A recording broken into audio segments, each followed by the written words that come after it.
Hey everyone, I sincerely appreciate your support. If you enjoy my audiobooks, I would be truly grateful if you could subscribe to the channel. And if you'd like to support even further, you're welcome to become a Patreon member, where you can access audiobooks of novels as long as they are freely available on the internet. Your kindness and support mean so much. Thank you. After a period of playful games, Luo Hongye realized that the demon gods didn't seem to be bad people, and she gradually became familiar with them, no longer fearing them as much. The demon gods even began to take turns bringing food to Luo Hongye's mouth to feed her. Luo Hongye sat obediently on the ground with her legs spread out, eating bite after bite of the various foods brought to her mouth. Like a cute little animal sitting on the ground being fed. Personally feeding the demon realm's little princess, aside from demon lord and madam, was basically Yu Qingyo's exclusive privilege. However, seeing how happily Luo Hongye was playing, Yu Qingyu indulgently acquiesced. Of course, only for this one time today. Wow, the little princess ate the pear from my hand. If she could suck on my finger, that would be even better. Chi Huan spun the golden rings in her hand, and in 2 or 3 moves, peeled and diced an heavenly pear, feeding it piece by tiny piece to Luo Hongye's mouth. Seeing Luo Hongye take a bite, she immediately covered her cheeks in excitement and happiness. The little princess is just too cute. I can't take it anymore. I can't hold back. Left Guardian, please forgive my impoliteness towards the little princess, but please let me hug the little princess. Chi Huan pleaded with Yu Qingyu, panting heavily, her face flushed, and a look of fanaticism on her face. The others also had expressions of anticipation. No, Yu Qingyu refused them coldly without a second thought. Although the little princess was no longer as timid and afraid of strangers as before, it didn't mean just anyone could hug her. Besides, with the fanatical state Chi Huan and the others were in, looking like they were about to eat someone, she couldn't feel at ease in trusting the demon realm's little princess into their hands. Of course, this also included a tiny bit of her own personal possessiveness. It was already a stretch to tolerate them feeding the little princess. Now, they dare to compete with her for the right to hug the little princess? Don't even think about it. Rejected so unhesitatingly by Yu Qingyu, Chi Huan and the others couldn't help but show tearful, pitiful expressions as they pleaded again. Then what about a kiss? No.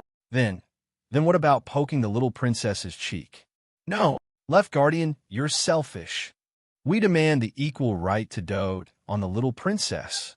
After several consecutive pleas were ruthlessly rejected, Chi Huan couldn't help but point at Yu Qingyu and scold her. She could tell at a glance that Yu Qingyu clearly wanted to monopolize Luo Hongye. This is blatant tyranny. The others also nodded in agreement. They expressed their support for Chi Huan mentally. Facing the dissatisfied complaints of Chi Huan and the others, Yu Qingyu, however, raised her head high, her expression cold as she gazed at them. So what if I am? What? You're not convinced? The crowd. Everyone gulped and silently took a step back. Chi Huan turned her head, only to find she was the only one left beside her, and couldn't help but look at the others disdainfully. This bunch of bastards truly has no sense of loyalty. As Yu Qingyo's voice rang out with a twist, Chi Huan's body immediately began to slowly spiral and contort. It hurts. Left Guardian, I was wrong. I won't dare to do it next time. SP, spare me. My waist is going to break. Oh, crack. With a clear sound of a bone breaking, Chi Huan's body went limp and she collapsed onto the ground. Luo Hongye sat blankly on the ground, looking up at Yu Qingyu and the others who were roughhousing, her adorable little face full of puzzlement. Big sister, what happened to Annie Chi Huan? Don't worry, young miss, she's just tired, just taking a nap. The moment she looked at Luo Hongye, Yu Qingyo's face changed to a gentle and kind smile. Kuang Xiao and the others couldn't help but glance sympathetically at the motionless Chi Huan on the ground. She would probably need quite some time to recover from this. While the others weren't paying attention, Luo Si, dragging her long, luxuriant hair, slowly came before Luo Hongye. Because Luo Si's face was completely covered by her long, beautiful hair, and she rarely ever spoke, her whole body exuded a gloomy aura. Luo Hongye looked up at Luo Si before her and also called out timidly, "Big sister Luo." Luo Si slowly squatted down, extended her pale, slender palm in her hair, took out a handful of dark green hair strands, placed them into a brocade box, and handed it to Luo Hongye. "Is big sister Luo giving this to Yi?" Luo Hongye asked adorably. Luo Si nodded slightly. "Thank you, big sister Luo." Hearing this, Luo Hongye happily accepted the brocade box. Looking at the beautiful, glossy dark green hair in the box, she curiously wanted to reach out and touch it. Luo Si quickly reached out her hand to stop her, slowly shook her head, and said softly, "Dangerous." Her hair strands could even sever immortal swords. If Luo Hongye accidentally touched them, she would lose a finger. Kuang Xiao and the others at the side clicked their tongues in amazement upon seeing this scene. Luo Si actually gave her hair to someone else. Besides Demon Lord, the little princess is the second one, right? Luo Si giving her hair represents her willingness to serve. This is her swearing fealty to the little princess in advance, isn't it? Damn it, she beat us to it. Perhaps it's also possible she simply likes the little princess? Luo Hongye understood Luo Si's meaning, obediently closed the brocade box, and held it in her hands. Then, to express her gratitude, Luo Hongye climbed to her feet and ran back into the room with tiny steps. When she came out again, she was already clutching a small lock of her beautiful hair, offering it to Luo Si as a return gift. "Big sister Luo, Yi will also give you Ye's hair." Oh, although her face was hidden by her hair, the exclamation from beneath the hair clearly conveyed Luo Si's extremely excited mood. Luo Si couldn't wait to reach out her hand, took out a jade box, and placed the small lock of beautiful hair into the jade box for safekeeping. Everyone could clearly feel Luo Si's excited and joyful mood at this moment. For Luo Si, who avidly collected hair, this was quite possibly the best gift she had ever received. Yin Lily at the side watched with extreme envy, and she too squeezed in front of Luo Hongye, sizing her up with a look full of expectation. "Cute little Yi, can big sister also have a little gift from you?" "Does big sister Yin also want Yi's hair?" Luo Hongye tilted her little head up and asked. Yin Lily smiled and shook her head, her expression gradually becoming excited, and her gaze towards Luo Hongye also grew increasingly fervent. "Big sister doesn't want little Yi's hair. Big sister wants your..." Before Yin Lily could finish her sentence, a palm pressed firmly down on the crown of her head. Yu Qing Yu, having appeared behind Yin Lily at some unknown point, gazed at her with ice-cold eyes and asked, her voice suffused with chilling, killing intent. "What is it of the little princess that you want?" "And nothing. Aiya, it hurts. It hurts. Oh, left guardian, be gentle."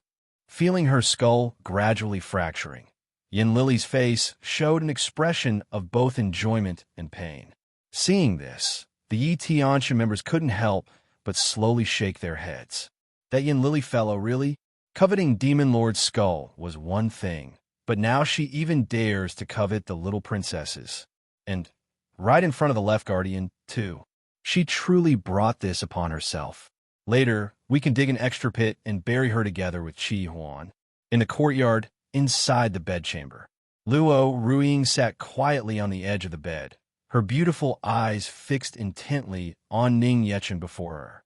Ning Yechen also quietly met Luo Ruiying's gaze.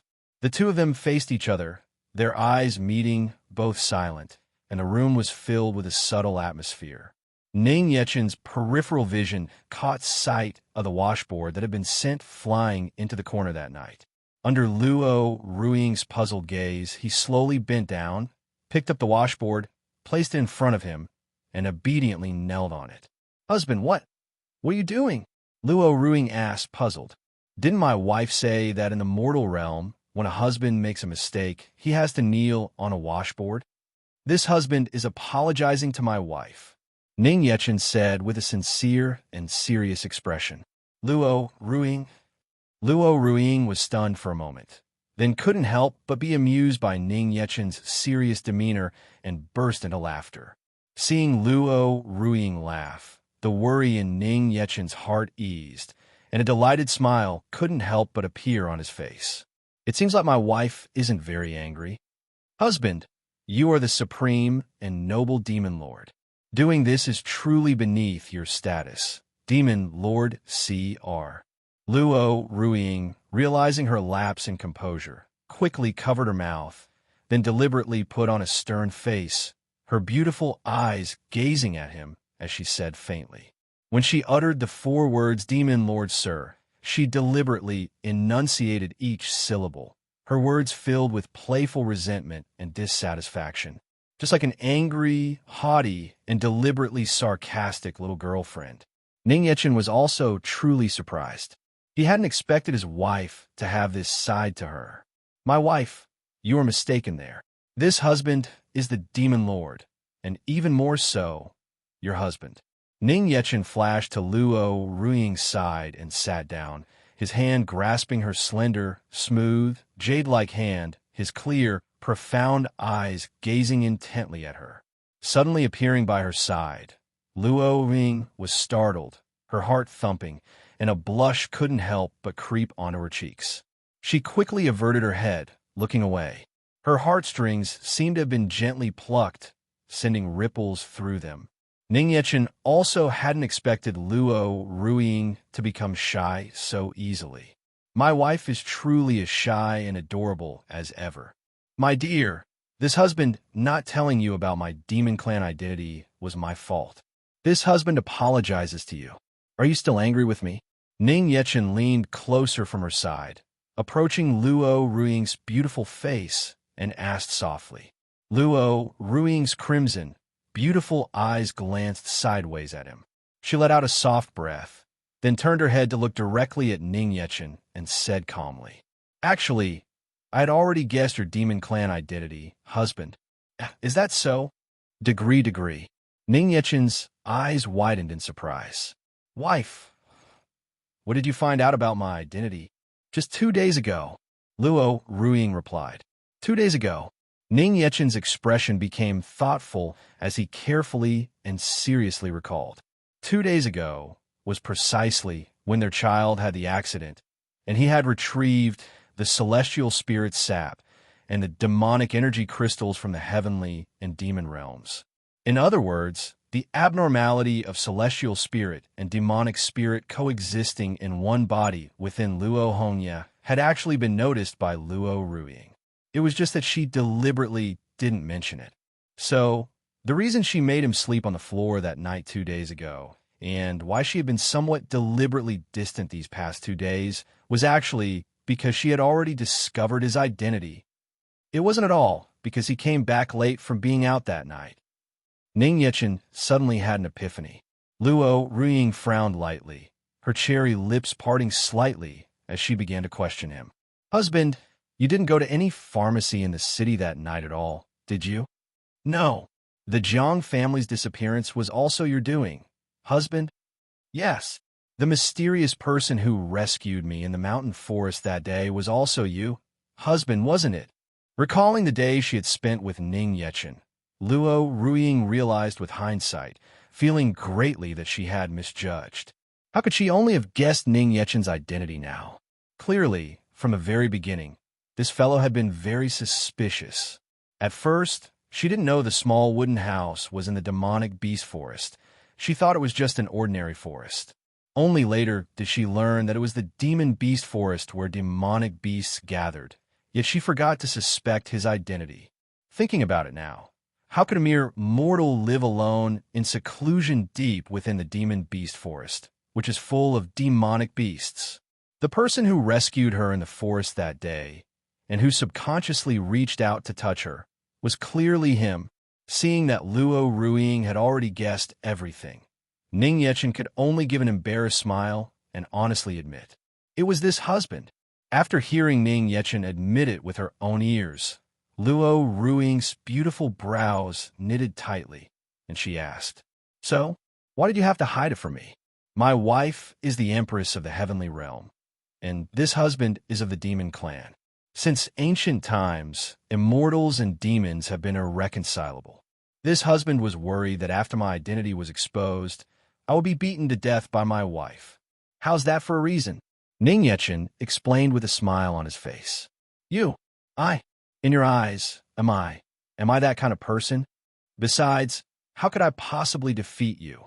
Hearing this, Luo Ruing was instantly so angry her ample chest heaved up and down, and she tried to pull back the hand Ning Yechen was holding. Ning Yechen naturally tightened his grip on Luo Ruing's hand, not letting go, and with a reverse motion, smoothly and forcefully pulled her into his embrace. Luo Ruing was unprepared and, caught off guard, fell into Ning Yechen's embrace. Before she could even struggle to get up, Ning Yechen's hands tightly embraced her slender waist, his cheek pressing against her ear. This husband was joking. Actually, this husband was afraid that after my wife found out about this husband's identity, you would leave this husband's side. In truth, this husband has always wanted to find a chance to confess to my wife. Luo Ruing lay against Ning Yechen's chest, her palm lightly resting on it. Feeling the slight tremor in his chest, her expression couldn't help but show surprise. Is he nervous? Because he's afraid she'll leave? Listening to the sincere and tender whispers by her ear, Luo Ruing's expression gradually softened, and the dissatisfaction, resentment, and anger in her heart unknowingly dissipated. "Husband, I never thought of leaving you." Luo Ruing proactively pressed her cheek against Ning Yechen's chest, and her hands also took the initiative to embrace Ning Yechen's waist. Ning Yechen was stunned upon hearing this, his face filled with ecstasy. He looked down at Luo Ruing in his embrace and asked, "My wife, could it be that you don't mind my demon clan identity?" Luo Ruing lifted her head from his embrace, her face shyly flushed crimson.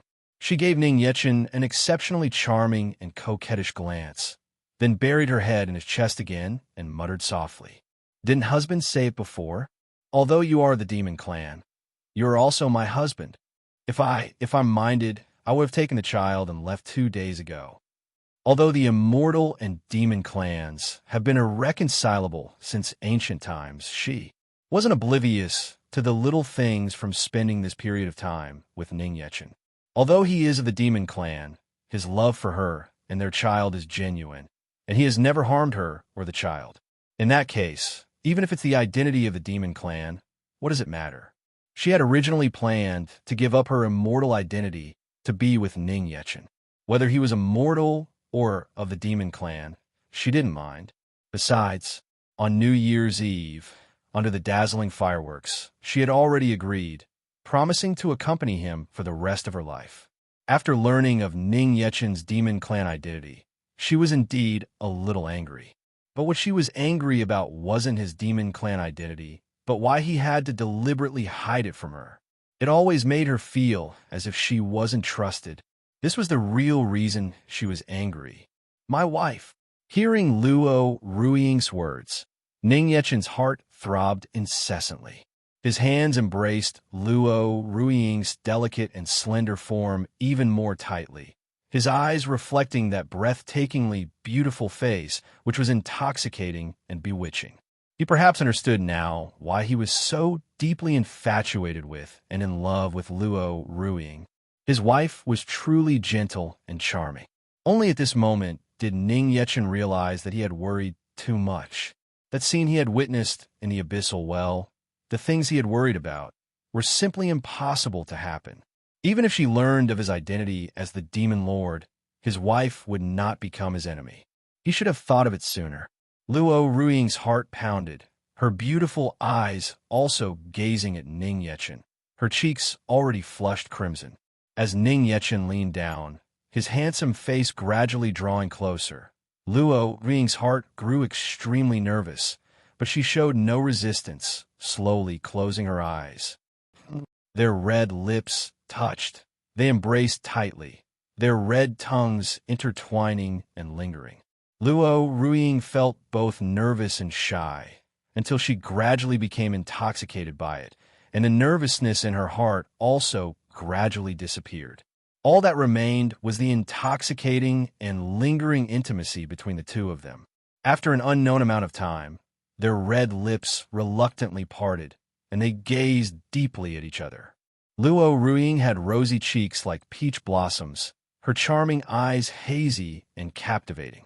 Her delicate, cherry-red lips revealed a crystal-clear luster, and she continuously panted with hot, alluring breaths, her proud and firm, ample bosom slowly rising and falling with her panting. Such an alluring sight couldn't help but leave Ning Yechen mesmerized and astonished. "My wife is so beautiful." Ning Yechen couldn't resist reaching out his palm to gently caress Luo Ruiying's cheek, his fingertips gliding over her delicate, snow-like skin. Recalling the kiss they had just been immersed in, Luo Ruiying's lovely face couldn't help but become even more crimson and shy. Just now, she had almost suffocated. Remembering how Ning Yechen had been nervous earlier, worried that she might leave, Luo Ruiying's heart couldn't help but leap with joy.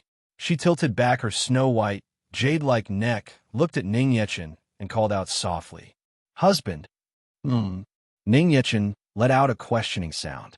Luo Ruiying smiled slyly, her smile like a blooming flower, and asked in a slightly mischievous tone, "Husband, if I, after knowing your identity, had really chosen to take the child and leave, what would you have done?" Ning Yechen frowned tightly, his expression contemplative.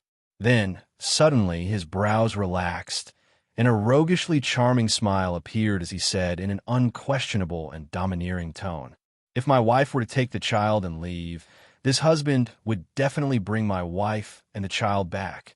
Even if it means by force, this husband would forcibly keep my wife by my side." This was not Ning Yechen joking.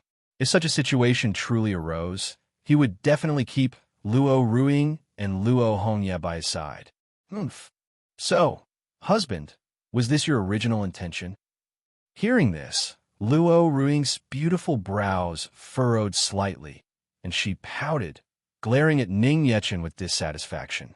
Thinking about it carefully, if this fellow really did that, it seems she truly would be completely unable to resist. That's right. Well, this husband is the demon lord, after all. Ning Yechen smiled faintly, leaned close to Luo Ruiying's ear, blew a puff of warm air, and said in a soft, enchanting tone, "My wife, this husband absolutely won't let you go." The warm breath, accompanied by his words, brushed past her ear. Luo Ruiying's delicate body couldn't help but tremble slightly, her cheeks once again flushing shyly red, and her beautiful eyes shot a fierce glare at Ning Yechen. This fellow's demon lord nature is no longer being concealed. Truly worthy of being demon lord, sir. Then, in the future, should I address you as demon lord, sir, or continue to call you husband? Demon lord, sir doesn't sound too bad either. However, this husband still prefers to hear my wife call me husband. My wife, could you say it again now for this husband to hear? Ning Yechen embraced Luo Ruiying, his face drawing near, his gaze fixed on her as he chuckled softly. "Haven't I already called you that many times before?" Luo Ruiying, being stared at, blushed and gave Ning Yechen a coquettish glance. "This husband wants to hear it again. May I, my wife?" Ning Yechen persisted, his face drawing even closer. The two of them were now within a hair's breadth, their foreheads almost touching. "All right, I know." Luo Ruiying's cheeks were slightly red. She leaned back a little and softly murmured, "Husband." As her voice fell, Ning Yechen suddenly pushed Luo Ruiying down, smoothly turning over and pressing himself onto her, a naughty, captivating smile on his face as he gazed at her. Hearing his wife's shy call, he could no longer hold back. Luo Ruiying froze in an instant, her heart pounding wildly. From a naughty smile and the look in Ning Yechen's eyes, she always had a bad feeling. Who husband? MMPH. Luo Ruiying's cherry lips parted slightly, but as soon as she opened her mouth, Ning Yechen seized the opportunity, leaned down, and sealed her cherry lips with his. Luo Ruiying's beautiful eyes widened. She shot Ning Yechen a coquettish glare, then unknowingly and gradually sank into the deep kiss, her slender, jade-like hands embracing his waist as she slowly closed her eyes. This fellow, really? The two lay on the bed, embracing and lingering, intertwined once more. Ning Yechen's hands roamed wantonly over Luo Ruiying's exquisite and graceful delicate form, causing the beauty to involuntarily let out waves of alluring and captivating soft moans. Oomph. MMM. When she sensed the silk sash at her waist being untied and her dress gradually slipping off, Luo Ruiying suddenly opened her eyes wide. She wanted to push Ning Yechen away, but found herself already devoid of strength, panting delicately. Husband, why wait a moment? I should go out and prepare dinner for ye, Luo Ruiying said hastily, her face flushed red with shyness. My wife, rest assured, Qing Yu will prepare dinner for Yi. Ning Yechen chuckled softly. He knew all too well what his wife was thinking. He certainly wouldn't give her a chance to slip away. I want to go out and buy something. Some other day. I want to get up and drink some water. Here, this husband has fetched it for you. Does my wife need this husband to feed it to you with my own mouth? Ning Yechen stretched out his hand, and the teapot on the table flew into his grasp. He smiled, gazing at Luo Ruiying beneath him, and said in a soft, low voice, My wife, this husband has said it before, this husband absolutely won't let you go. Luo Ruiying, so that's what you meant, W. Luo Ruiying was truly flustered at this moment. So, what this fellow meant by that sentence was that he wouldn't let her off tonight. What should I do? Luo Ruiying's heart was pounding nervously, her face crimson and burning hot. She already had a vague feeling about what was going to happen next. Hailed as the favored daughter of heaven since childhood, she had always devoted herself to arduous cultivation for her family, having minimal contact with men and knew little about matters between men and women. Even though she was now the mother of a 2-year-old child, Ning Yechen gripped Luo Ruiying's wrists with both hands, pressing them onto the bed. He then pressed down on her delicate form, rendering her completely unable to move. Luo Ruiying felt both shy and angry, her face completely red. She lightly bit her cherry lip, glaring coquettishly at Ning Yechen. Despicable.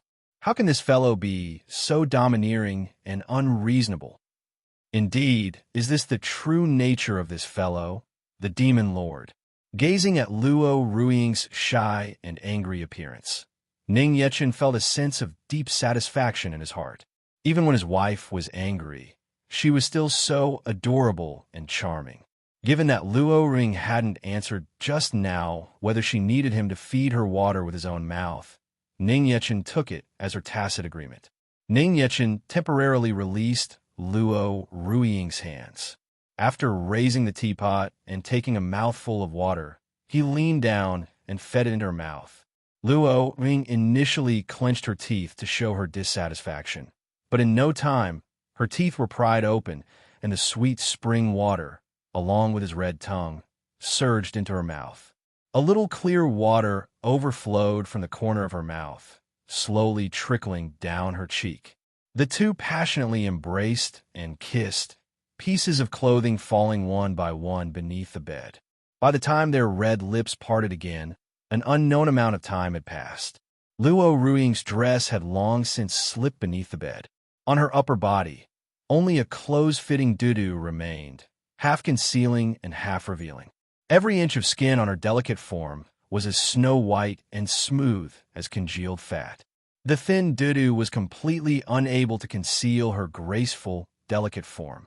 Her proud, snowy peaks were practically bursting forth, a vast expanse of snow-white spring scenery before her chest. Luo Ruiying covered her chest with both hands, her flower-like face and peach-blossom cheeks tinged with shyness. Her beautiful eyes were hazy and filled with emotion. She shyly glanced at Ning Yechen from the corner of her eye, appearing as pitifully lovable as a delicate and helpless young maiden, and said weakly, Husband, I haven't bathed yet. It's all right, this husband doesn't mind. Rather, my wife actually doesn't need to bathe at all. Ning Yechen had long been staring in trance.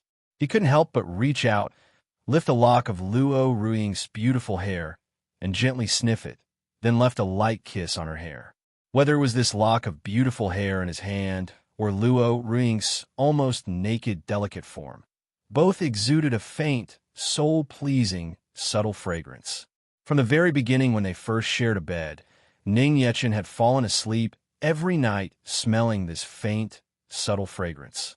This subtle fragrance was like some kind of magic, extremely intoxicating and captivating. Seeing Ning Yechen holding her beautiful hair and kissing it, Luo Ruiying shyly turned her head away, lying quietly on the bed as if she had prepared herself for something. Ning Yechen embraced Luo Ruiying's smooth, slender, and soft waist, drew close to her face, and asked affectionately, "My wife, may I?" Luo Ruiying gave Ning Yechen a coquettish glance, pursed her red lips, nodded lightly, and responded shyly, "MMM."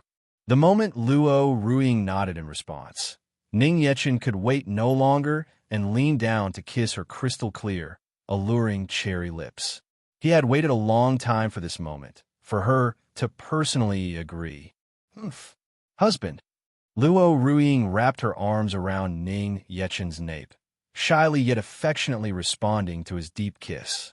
Recalling that night 10 years ago, her heart was very nervous and a little scared, but now, giving her body to Ning Yechen again, she did not regret it, because he was her husband and also the person to whom she had already entrusted the rest of her life. Ning Yechen's hands gently caressed Luo Ruiying's smooth and delicate back, his fingers tugging at the thin cord tied behind her. The silk cord came undone, and the only dudu covering Luo Ruiying's front also smoothly slipped down beside her body. When the last of her underpants were also slowly removed, there was no longer a shred of covering on Luo Ruiying's body. A smooth, delicate skin as snow white and smooth as congealed fat, a jade-like naked form was completely revealed before Ning Yechen's eyes. Luo Ruiying pressed her legs together and bent her knees, her arms shielding her chest. She was so shy she almost buried her head in the pillow, looking entirely like a lamb awaiting slaughter. Ning Yechen couldn't help but stare, mesmerized. Coming back to his senses, he reached out and gently removed the hairpin from her head.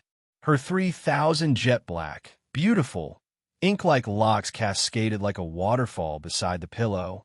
Although her previous silver hair was very dazzling and brilliant, these 3,000 ink-black locks seemed to add a touch more of a classical fairy's captivating charm. Ning Yechen no longer hesitated. He slowly untied his sash and removed his robes. A man's body, as fair as jade and with graceful lines, was revealed before Luo Ruiying. Although she had already seen it countless times when they bathed together every night, seeing it this time, Luo Ruiying couldn't help but be slightly stunned, secretly sizing him up a few more times. Sensing Ning Yechen's gaze upon her, Luo Ruiying quickly and shyly averted her eyes again. This adorable little action naturally did not escape Ning Yechen's eyes. Ning Yechen couldn't help but smile faintly. He generously opened his arms, displaying his physique. "If my wife likes it, you can keep looking all you want." Who said I like it? I don't. I absolutely don't. Don't talk nonsense." Luo Ruiying said, flusteredly defending herself while covering her body. Yes. My wife doesn't." Gazing at Luo Ruiying's adorable appearance as she flusteredly defended herself, Ning Yechen simply smiled and went along with her. This couldn't help but make Luo Ruiying even more annoyed, and as if in a fit of pique, she turned her head away again. Ning Yechen reached out with both hands to cup Luo Ruiying's cheeks, his body slowly drawing closer to her delicate form, gazing at her with deep affection.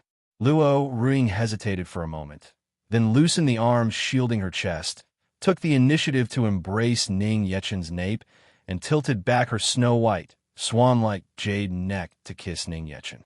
This was the first time she had taken the initiative to offer a kiss. After their lips parted from a kiss, Luo Ruing's lovely face, shy like a ripe and alluring red apple, mimicked Ning Yechen by gently blowing a breath of intoxicatingly fragrant, hot air by his ear, and murmured softly, "Husband, please love me tenderly."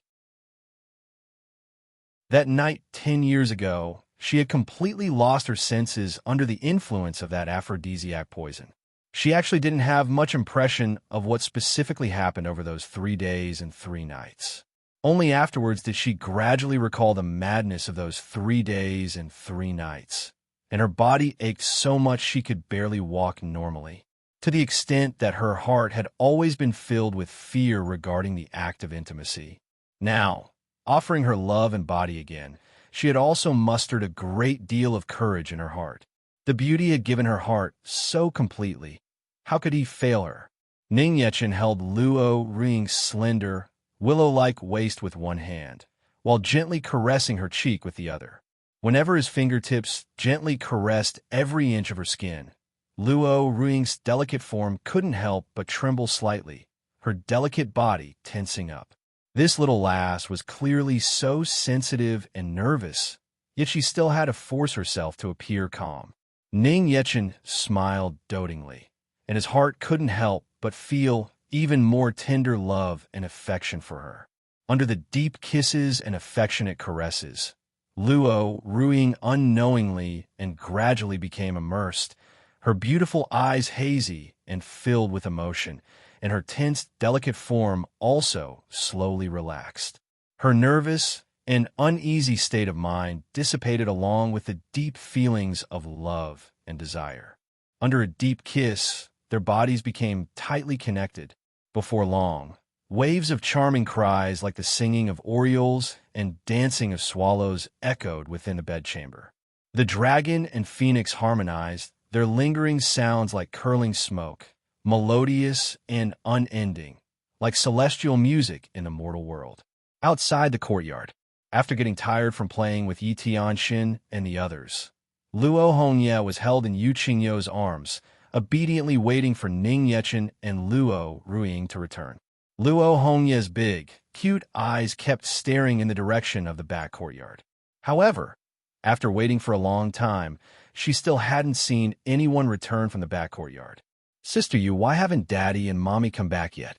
Luo Hongye lifted her head to look at Yu Qingyu and asked in her soft, sweet voice. Yu Qingyu also felt a little surprised. "The Demon Lord and Madame went in over an hour ago. Why haven't they returned yet? If it was just to talk and explain things, it wouldn't take this long, would it?" Moreover, there wasn't the slightest sound from the back courtyard. Yu Qingyu felt a little uneasy, so she had Yi Tianxin and the others stay in the front courtyard, while she carried Luo Hongye and walked towards the back courtyard. As soon as she entered the back courtyard, Yu Qingyu sensed a barrier blocking her way. "Oh my!" Yu Qingyu suddenly seemed to understand something. The corners of her mouth couldn't help but curve upward slightly, and a gratified smile appeared on her face. It seemed she had been overthinking it. The exchange between Demon Lord and Madame seemed to be very in-depth. Very good. Demon Lord has finally gotten the hang of it. Yu Qingyu nodded to herself. This was the second happiest event in her life, second only to learning of the existence of the Demon Realm's little princess, Luo Hongye. Perhaps very soon, she would be able to personally hold another little prince or little princess. At this thought, Yu Qingyo's heart was filled with anticipation. At a time like this, she absolutely couldn't disturb Demon Lord and Madame. "Little Miss, it seems the young master and Madame will be talking for a long time. I'll prepare dinner for Little Miss first. Tonight, how about Little Miss sleeps with me first? I'll tell Little Miss stories." Yu Qingyu smiled at Luo Hongye in her arms, her joyful mood completely unrestrained and evident on her serene and beautiful face. The relationship between Demon Lord and Madame had progressed, and tonight she could also take the child to eat and bathe alone, and even hold her while sleeping. There was nothing that could make her happier than this. Luo Hongye pouted, her cute little face revealing a hint of worry and self-blame. She looked towards the direction of the bedchamber and asked, "Sister Yu, are Daddy and Mommy arguing?" Although Luo Hongye was only 2 years old, she was naturally intelligent and had keenly sensed the subtle changes between Luo Ruiying and Ning Yechen these past 2 days. She always felt it was because she hadn't helped Daddy keep the secret that night, causing Mommy to be angry with Daddy. Therefore, her heart was filled with some worry and self-blame. Yu Qingyu dotingly stroked Luo Hongye's little head and comforted her. "Little miss, don't worry. The young master and madam are not arguing. The young master and madam are now just exchanging affections." "Really?" Hearing Yu Qingyu say this, Luo Hongye's big eyes instantly lit up, and she asked full of anticipation. "Of course. The young master and madam love each other, just like they love little miss, so they won't argue." Yu Qingyu smiled gently. Only then did Luo Hongye feel relieved, and a brilliant smile appeared on her little face. Yu Qingyu glanced at the bedchamber, then carried Luo Hongye and turned to leave. "All right, let's not disturb the young master and madam for now, okay?" "Okay," Luo Hongye replied happily. "What would little miss like to eat tonight?" Yi seems to be full. "Then how about some porridge?" "Okay." Yu Qingyu carried Luo Hongye back to the front courtyard. Yi Tianxin and the others, waiting in the courtyard, were stunned and rooted to the spot when they saw Yu Qingyu's face full of brilliant smiles. "Left Guardian, why are you back so soon?" "So, what about Demon Lord and Madam?" "I don't know, but Left Guardian looks especially happy." I've never seen Left Guardian smile so happily before. It's so scary." Early morning, a ray of gentle, warm sunlight streamed through the window crevice and into the room. Inside the room, fallen dresses and clothes were scattered everywhere on the floor, a complete mess. The air was filled with a captivating and fragrant aroma. Behind the gauze curtains of the bed, two stark naked bodies lay under the quilt, tightly embracing each other. Luo Ruiying was lying prone on Ning Yechen's chest, her long, beautiful eyelashes fluttering gently as she slowly opened her sleepy eyes. As soon as she opened her eyes, what met her gaze was Ning Yechen's handsome and captivating sleeping face. "Husband," Luo Ruiying called out softly in a daze, her consciousness gradually clearing, and her beautiful eyes slowly widened. Looking down, she then realized she was currently lying prone on Ning Yechen's chest, completely naked, her jade peaks pressed tightly against his chest. Recalling the process of their clouds and rain at Mount Wu together earlier, Luo Ruiying's lovely face instantly burned crimson with a whoosh, and she hurriedly buried her head in Ning Yechen's embrace. It was truly too embarrassing. However, last night, Ning Yechen had been exceptionally gentle and considerate towards her, taking great care of her. She could even feel his utmost tender love and affection, as if afraid of hurting her.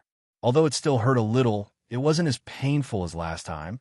Luo Ruiying lifted her beautiful eyes to gaze at the sleeping Ning Yechen, a gentle affection welling up in them. This time, it was her initiative, and their lovemaking was with clear consciousness. In this way, she had truly entrusted everything to him. While Ning Yechen was still sound asleep, Luo Ruiying, in order not to disturb him, supported herself on the bed with both hands and tried to quietly get up. The slight touch between their bodies made Luo Ruiying, whose delicate form was already exceptionally sensitive, blush completely red, and she couldn't help but let out an alluring, soft moan. Luo Ruiying quickly and shyly covered her mouth with her hand. How could she make such a strange sound? However, with only one hand supporting her, she simply couldn't hold up her delicate form, which was already exhausted and weak. Luo Ruiying's palm slipped, and her entire delicate form fell back into Ning Yechen's embrace. Luo Ruiying instantly widened her beautiful eyes, suddenly feeling her whole body go numb as if electrified, unable to exert even a shred of strength. Fortunately, she had kept her mouth covered and hadn't made too alluring a sound. However, how could such a commotion not startle Ning Yechen? "I owe my wife, so passionate first thing in the morning?" Ning Yechen said, a naughty smile appearing on his face as he gazed at Luo Ruiying. He had always felt as if he sensed something in his sleep. Luo Ruiying found it hard to argue, her face crimson. She was so embarrassed she wished she could find a hole to crawl into on the spot, and she flusteredly waved her hands, trying to explain. And no, it's not like that. I was just trying to get up. Ning Yechen silently admired the flustered and shy Luo Ruiying without saying a word. Luo Ruiying looked down, only then discovering that the spring scenery before her chest was limitless, completely exposed to Ning Yechen's eyes. He had been watching the whole time, without even blinking. Don't look! Luo Ruiying cried out in alarm, one arm covering her chest, while a delicate, pink fist struck out at Ning Yechen. Ning Yechen caught the oncoming delicate fist with one hand and, turning over, pressed her beneath him. My wife need not explain. This husband doesn't dislike it at all. That my wife can take the initiative. This husband is very happy. I already said it's not like that. Luo Ruiying explained, glaring coquettishly at Ning Yechen, looking as if she was about to cry from anger. Having just experienced the nourishment of a spring rain, her face was now flushed, her beautiful eyes like silk. Her stunningly lovely face was radiant, possessing an added touch of soul-stirring charm and allure, so beautiful it was beyond measure. Ning Yechen didn't give Luo Ruiying another chance to explain, because he had already sealed her alluring cherry lips with a kiss once more. Why, wait a moment. Luo Ruiying was startled, until she closed her eyes and gradually sank into it. Soon, the room was once again filled with a melody of song and dance, the oriole's charming cries rising all around. After another intense session of overturning clouds and rain, the room once again returned to tranquility. Gazing at Luo Ruiying in his arms, who looked tired and was drenched in fragrant sweat, Ning Yechen reached out with a look of tender love to gently caress her cheek, brushing aside the few strands of hair stuck to it. Luo Ruiying's delicate form was naked. With her eyes tightly closed, she curled up like a little kitten, nestling quietly in Ning Yechen's embrace, showing no intention of getting up. She was too tired. Ning Yechen smiled dotingly and just lay quietly on the bed, holding Luo Ruiying. He let Luo Ruiying sleep soundly in his arms again and did not disturb her further. Until it was almost dusk, Luo Ruiying slowly woke up. The moment she opened her eyes, it was still that familiar, handsome face smiling and gazing at her. "My dear, are you awake?" "Oomph." Luo Ruiying let out a soft, charming humph, gave Ning Yechen a glance filled with endless charm, then turned her head and continued to lie on his chest with her eyes closed. Looking exactly as if she were throwing a tantrum and didn't want to get out of bed, although Ning Yechen was more than happy to continue holding Luo Ruiying like this. It seemed they had already spent a long time in the room. If they stayed any longer, it might seem inappropriate. "My wife, it's time to get up. It's almost the hour of Su, 7 p.m. to 9 p.m. Ning Yechen gently caressed Luo Ruiying's smooth and delicate form and teased her. "The hour of Su." Hearing this, Luo Ruiying's lovely face showed alarm. She quickly covered her body, scrambled up, and looked out the window. Sure enough, outside the window, the evening glow of the sunset dyed half the sky red. Husband, why didn't you wake me up earlier?" Luo Ruiying pulled at the bedclothes, scrambled off the bed in a flurry, and hurriedly put on her dress and tidied up her appearance. Staying in the room for so long without going out, it wouldn't be good if it aroused suspicion. "You were sleeping so soundly, I couldn't bear to wake you." Ning Yechen propped his head on his hand, lying on his side on the bed, quietly admiring Luo Ruiying as she hastily dressed before his eyes. He hesitated internally, wondering whether to tell her that they had, in fact, been in the room for a very long time. "Husband, help me with my hair." Luo Ruiying, after dressing, sat down before the dressing table and began to observe her appearance and expression in the bronze mirror. Ning Yechen felt amused. He walked straight behind Luo Ruiying and skillfully began to comb her beautiful hair, coiling it into a bun. Gazing at Ning Yechen in the bronze mirror as he tied up her hair, Luo Ruiying couldn't help but reveal a captivating and charming faint smile. After getting all dressed up, Luo Ruiying and Ning Yechen walked out of the room hand in hand. Along the way, Luo Ruiying's heart was filled with shyness, her mind completely occupied with how she would explain waking up so late. However, just as they arrived in the courtyard, Luo Ruiying was met with the surprised gazes of Yu Qingyu, as well as Meng Niu and the other two, whose injuries had already completely recovered. Yu Qingyu smiled faintly and called out respectfully, "Young master, madam." "Yo, young master." "Madam." Meng Niu and the other two also hurriedly bowed and greeted them. Luo Ruiying nodded lightly in acknowledgement. When her beautiful eyes turned to Luo Hongye, who was sitting in Yu Qingyu's arms, she found the child pouting, gazing at her with a face full of grievance. "Yi, what's wrong?" Luo Ruiying walked up to Luo Hongye, feeling a little guilty, and asked. "Mommy and Daddy have been hiding in the room all this time and not keeping Yi company. Yi couldn't see Mommy and Daddy either," Luo Hongye said aggrievedly. Seeing that her child had missed them, Luo Ruiying felt a little remorseful and reached out to take Luo Hongye into her embrace. "It's Mommy and Daddy's fault. Today, Mommy wasn't feeling well, so Daddy was taking care of Mommy," Luo Ruiying explained coaxingly while holding Luo Hongye. "Then is Mommy feeling better now?" Upon hearing that Luo Ruiying wasn't well, Luo Hongye lifted her little face and asked with concern. Luo Ruiying was very touched in her heart and reached out to stroke Luo Hongye's little head. "With Yi worrying about Mommy, Mommy is already fine. Really, Mommy and Daddy didn't come out for several days. Yi was so worried." Luo Hongye snuggled tightly in Luo Ruiying's embrace, her little face full of joy. "I'm sorry for making Yi worry." Luo Ruiying patted Luo Hongye's small back coaxingly, when suddenly her expression froze as she sensed something was wrong. "Say several days?" "Yi, has Mommy been gone for a long time?" Luo Ruiying, with a look of utter shock, stammered her question to Luo Hongye in her arms. Luo Hongye nodded her little head and began to count on her tender fingers. 1, 2, 3. Mommy and Daddy have been in the room for 3 days already. Today is the 4th day. Luo Ruiying. 4 days. Luo Ruiying had never imagined that 4 days had already passed. She had thought it had only been one night and a morning. Too mortifying. From her jade-like neck to her earlobes, Luo Ruiying's entire lovely face instantly flushed completely red. "Do not worry. It can still be explained. Just say that we talked for too long, and on top of that, I wasn't feeling well, so that's why we stayed in the room." Luo Ruiying forced herself to be calm and prepared her speech in her heart. However, when she looked up, she was met with the proud, mother-like, gratified smile and gaze on Yu Qingyu's face.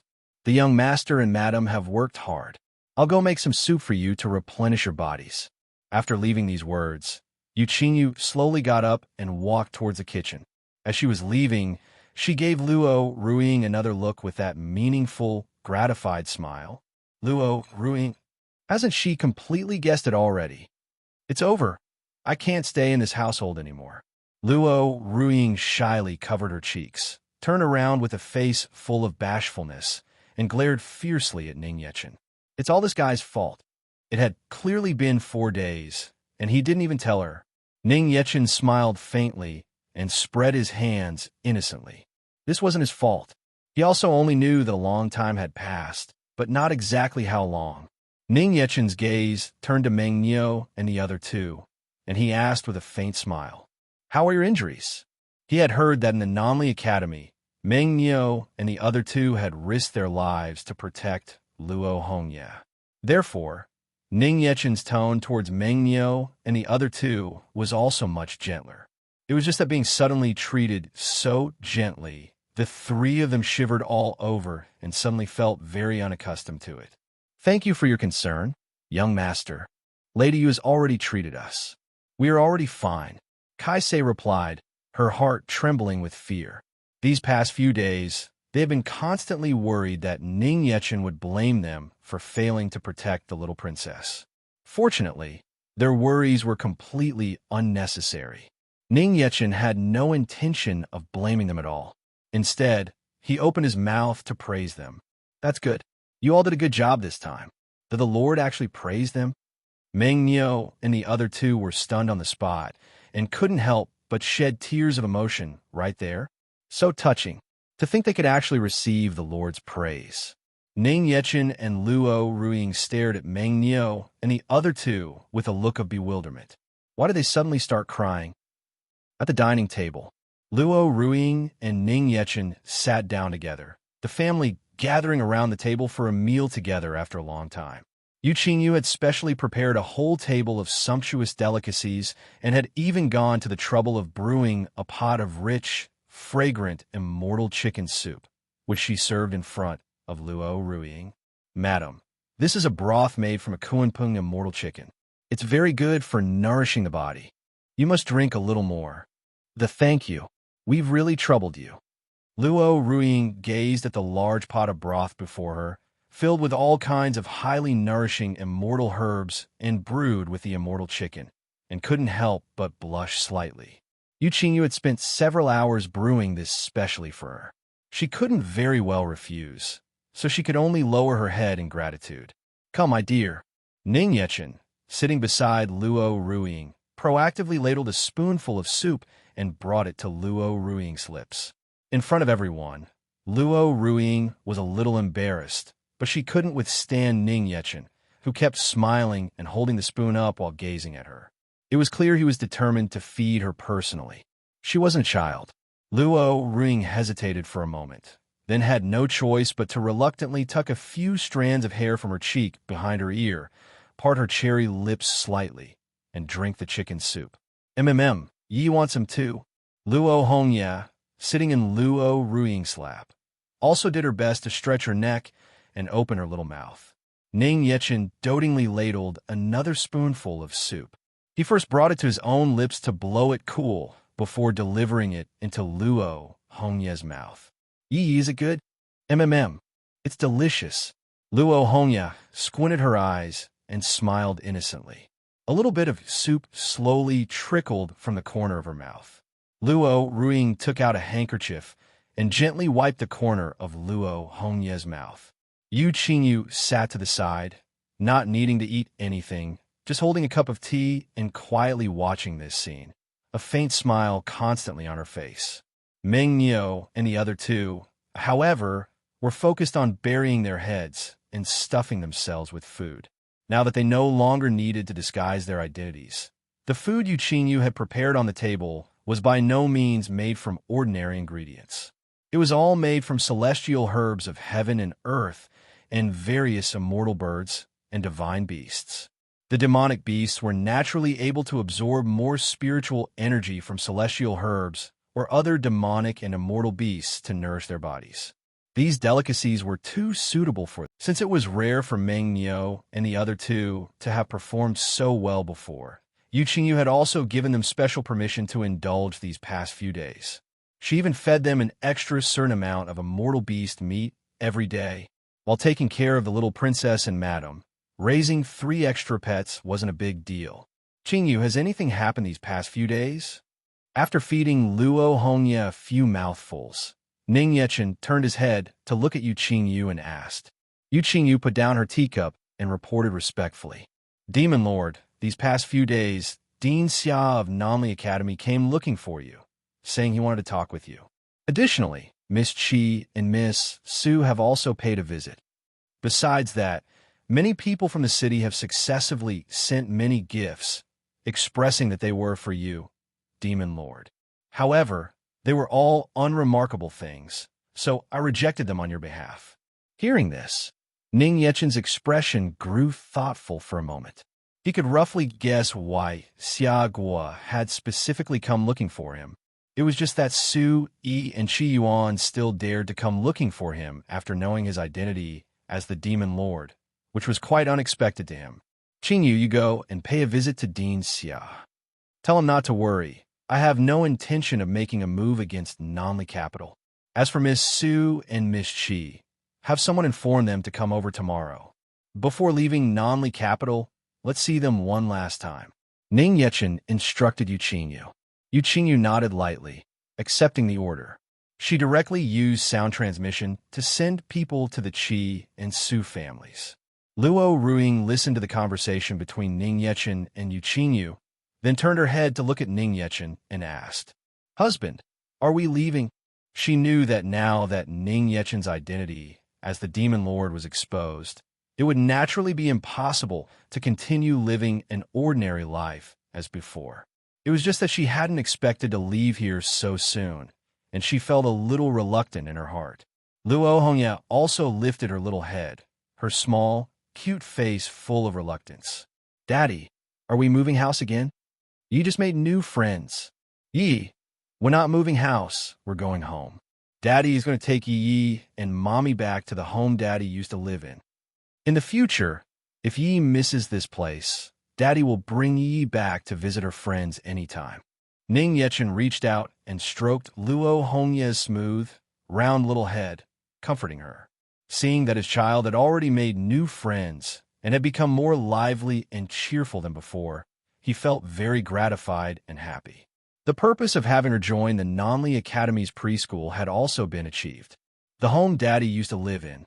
Is it the wooden house where Yi, Mommy, and Daddy lived together? Luo Hongya asked curiously. She thought they were going back to that little wooden cabin in the forest. Ning Yechen smiled and shook his head, saying in a deliberately mysterious manner, "No, Yi, we're going to a place that's a little farther away." "Does Yi want to see the place where Daddy was born and grew up?" "I do. Yi wants to see." Luo Hongya's curiosity was instantly piqued, and she said full of anticipation in her soft, sweet voice. Luo Ruiying, as soon as she heard this, knew what place Ning Yechen was referring to. "Husband, are you returning to the demon realm?" Didn't my wife say she wanted to come see my home?" Ning Yechen nodded and smiled faintly at Luo Ruiying. Luo Ruiying's expression faltered for a moment. Only then did she remember that she did seem to have said she wanted to pay a visit to her husband's family. But at that time, she didn't know about Ning Yechen's demon clan identity, let alone that his family home was the demon realm. Speaking of the demon realm, she had only ever heard of it and had never personally been there. Rumor had it that it was a place where hordes of demons danced in chaotic revelry, a place of utter chaos, constantly filled with slaughter and death, comparable to purgatory. She had even heard more than once that demons devoured people without spitting out the bones. Luo Ruiying couldn't help but secretly size up Ning Yechen and Yu Qingyu. Not like that at all. She had also had contact with Yi Tianxin and the others. Although their personalities were all a bit strange, it seemed they weren't bad people. Perhaps it wasn't the same as the demon realm she had imagined. A trace of interest in the demon realm suddenly arose in Luo Ruiying's heart. Gazing at the handsome profile and smile of Ning Yechen beside her, her cheeks couldn't help but flush slightly red. The demon clan wasn't as terrifying as the rumors said. "Wife, what's wrong?" Ning Yechen suddenly noticed Luo Ruiying's cheeks were flushed and couldn't help but ask with concern, "Why did my wife suddenly get shy on her own again?" It's nothing. Since we're going to the demon realm, I'll go and prepare a bit." Luo Ruiying picked up Luo Hongya, got up, and walked back into the house, a hint of anticipation on her face. Ning Yechen propped his cheek on his hand at the table, quietly watching Luo Ruiying take their child back to the room. Originally, he was still a little worried that Luo Ruiying might be resistant to the demon realm and unwilling to go back with him. It seems there's no need to worry anymore.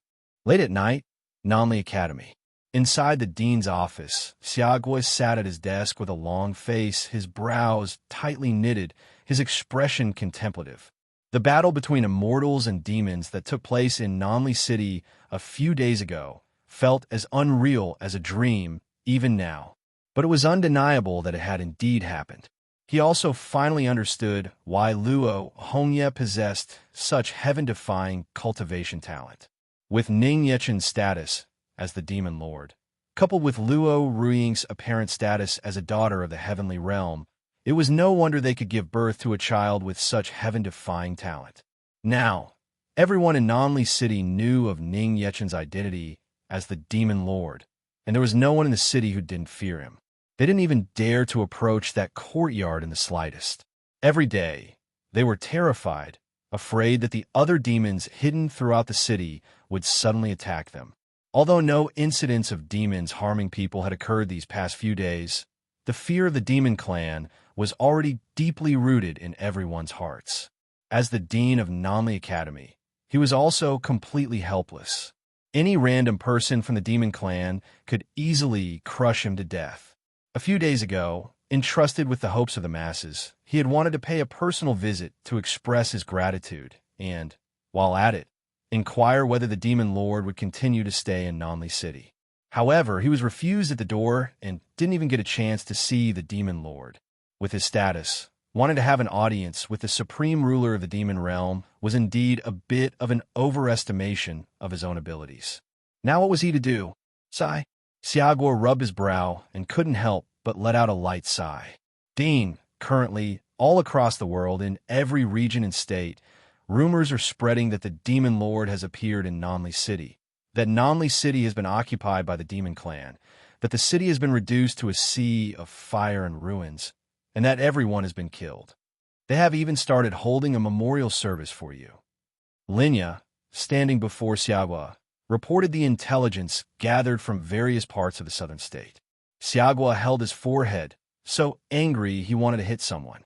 What on earth is all this? Although it was true that the demon lord had appeared and the demon clan had occupied Namli City, the city itself was actually fine. The public order was even more stable than before. No one dared to cause trouble at all. These fellows only know how to spread baseless rumors. However, things certainly couldn't go on like this. Nowadays, no one dared to approach Namli City anymore. Sigh. Xiagua couldn't help but look up at the ceiling and let out another long sigh. Just then, a serene and cold voice suddenly sounded by his ear. Dean Xia, you are sighing in despair. Is it because of my clan? Hearing the voice, Xiagua instantly shuddered all over and quickly stood up from his seat in terror. He saw the void before him distort, and Yuchinyu slowly walked out from it. Xiagua and Linya were startled and hurriedly knelt on the ground. They had both witnessed Yuchinyu's power. Especially Xiagua. He knew that if Yuchinyu wanted to kill them, she wouldn't even need to lift a finger. Greetings, Lady Yu. My sighing is just a habit. It has absolutely nothing to do with you or the demon clan. Cold sweat dripped down Xiagua's forehead as he hurriedly tried to explain. It was just that. How could Yuchinyu not see through his flustered attempt at an explanation? However, she didn't mind. The immortals of the heavenly realm had to fear her demon realm to some degree, to say nothing of the people of the mortal realm, the weakest of the 6 realms. It was only normal for tiny ants to feel fear. Dean Xia, there is no need to be nervous. I have come to deliver a message from the Demon Lord. In a few days, Demon Lord, Madam, and the little princess will return to the demon realm. At that time, all demons in the city will leave. Dean Xia can rest assured. Yuchinyu conveyed calmly. Hearing this, Xiagua's spirits lifted, and he instantly breathed a sigh of relief in his heart. He hurriedly bowed his head in gratitude and said, Thank you, Demon Lord. Clap, clap. Yuchinyu clapped her hands twice softly. In an instant, the void behind her distorted again, and several shadow guards emerged, carrying one magnificent, exquisite, and heavy treasure chest after another. The treasure chests landed on the floor, making a dull thud. Lady Yu, this is... Xiagua looked at the treasure chests that were continuously being stacked up high before him, almost filling the entire room, his expression somewhat stunned for a moment. This is a small reward from Demon Lord for Dean Xia's care of my demon realm's little princess during this time. The supreme ruler of our demon realm does not like to owe favors to others. Just accept it with a grateful heart. Yuchinyu said calmly. Thank you, Demon Lord. Xiagua didn't think too much about it, and quickly kowtowed in gratitude. You can open one to see if you're satisfied. If you're not satisfied, you can also ask to exchange it for something else. Yuchinyu extended an arm, gesturing for Xiagua to go ahead. Xiagua tremblingly stood up and cautiously opened one of the treasure chests in front of him. In an instant, the spiritual light that burst forth from the treasure chest illuminated the entire room. so bright that Xiagua and Lin you couldn't open their eyes. Only after their eyes adjusted did they discover that the chest was filled to the brim with brilliant spirit stones. The purity of the spiritual energy contained within them was comparable to that of celestial spirits. Spirit stones with this level of spiritual energy purity were extremely rare in the entire mortal realm. The quantity before his eyes was simply far beyond Xiagua's imagination. A single chest of these spirit stones was enough for a person to cultivate for 10 years. To be honest, he had never thought the Demon Lord would give him any reward, let alone that he would be so generous and extravagant. Dadine, why you look? Linya also got up and opened several other chests in front of her and was instantly left dumbfounded by their contents. Some chests were filled with all kinds of immortal cultivation manuals, while others were full of rare herbs and celestial-grade medicinal pills. The moment they were opened, a rich, fragrant medicinal aroma filled the entire room. Xiagua and Linya were like country children who had just entered a city, looking back and forth at the contents of the chest with faces full of shock. Yu Qingyu asked with an indifferent expression, "Well, are you satisfied?" Lady Yu, isn't this a bit too much?" Xiagua asked with a face full of disbelief. These items were enough to rival the treasury of a top-tier sect in the world. Although he really liked them, he was truly too embarrassed to accept. Nanli Academy had only let Luo Hongye study in its preschool for a short while, yet received such a huge reward in return. He even felt a little overwhelmed by the favor. It's nothing. These things are going to be thrown away sooner or later anyway. You can just take them, Yu Qingyu said with disdain. Just these few things, to Demon Lord, or even to the entire demon realm, were merely grains of sand in the ocean. Even if they threw away more, she wouldn't care. Hearing that these things were even going to be thrown away, Xiagua's eyes widened in shock. What extravagance and waste! Any single one of these items would probably be enough to cause countless cultivators to fight to the death over it. But thinking about it, for that supreme ruler of the demon realm, he indeed wouldn't think much of these things. What else could Xiagua say? He hurriedly kowtowed in gratitude and said, "In that case, please convey my thanks to Demon Lord. My Nanli Academy will always welcome the Demon Lord's presence." Her business concluded, Yu Qingyu did not stay any longer. Her figure faded and vanished from the spot in an instant. The group of shadow guards also stepped back into the distorted void and left. The room returned to tranquility, with only Xiagua and Linya left, prostrated on the ground. After a long while, the two of them cautiously stood up, their clothes already soaked through with cold sweat. The next morning, Su Yi and Qi Yuan arrived early at the entrance of the courtyard residence. Looking at the familiar courtyard gate before them, the two of them felt an unprecedented pressure. On normal days, they would always just knock and enter freely, but now they hesitated for a long time, unable to raise their hands. Before coming, their families had warned them time and time again to absolutely not make any discourteous gestures. This made both Su Yi and Qi Yuan feel immense pressure. After hesitating for a moment, Qi Yuan and Su Yi looked at each other, nodded, and walked to the door together. Just as the two were about to raise their hands to knock, the courtyard gate slowly swung open. Kaisei stood at the entrance, made an inviting gesture, and said, "Miss Qi and Miss Su, Master is already waiting for you in the main hall." Thank you. Qi Yuan and Su Yi politely nodded towards Kaisei, then slowly walked into the main hall. The main hall was spacious and bright, clean and tidy. Compared to before, many things were missing, as if it had been specially cleaned and organized.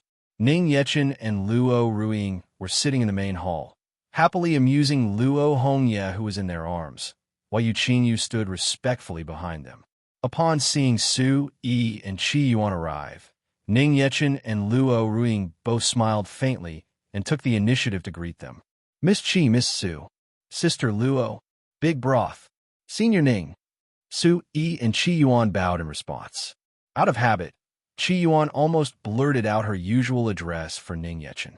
Thinking of her family's warnings, she quickly corrected herself Luo Hongye, sitting in Luo Ruying's lap, also called out sweetly, Sister Qi, Sister Su, Little Yi Yi. Qi Yuan and Su Yi smiled and waved at Luo Hongye. Ning Yechen revealed a very cordial and refined smile and said, not minding at all, Miss Qi and Miss Su, you could just call me Big Brother Ning, same as always. There's no need to be so formal. I can still call you Big Brother Ning. Hearing this, Qi Yuan looked at Ning Yechen with a face full of anticipation and asked. Ning Yechen nodded lightly. Miss Qi, just continue to treat me as the ordinary person you knew before. Big Brother Ning. Qi Yuan happily and earnestly nodded in response. Thinking of all the warnings she received before coming, she had felt immense pressure. The moment she arrived at the residence, her behavior and actions had become so restrained that she was about to die from the awkwardness. Hearing that she could be as casual as usual with Ning Yechen, Qi Yuan's tense body relaxed, and she instantly felt at ease. I knew it. Big Brother Ning is so gentle and considerate, not scary at all. But everyone in the city seems to be very afraid of you, Big Brother Ning. They all say that you guys like to devour people, that you're extremely cruel and all that. It's utter nonsense. After relaxing, Qi Yuan's demeanor returned to its usual casualness. Hearing the recent rumors in the city, she clenched her delicate fists and couldn't help but say indignantly. It wasn't that she hadn't heard the rumors about the demon clan, but she believed what she saw before her own eyes more. Ning Yechen had not only helped her Qi family multiple times, but had also protected Nanli City, not at all like the terrifying figure in the rumors.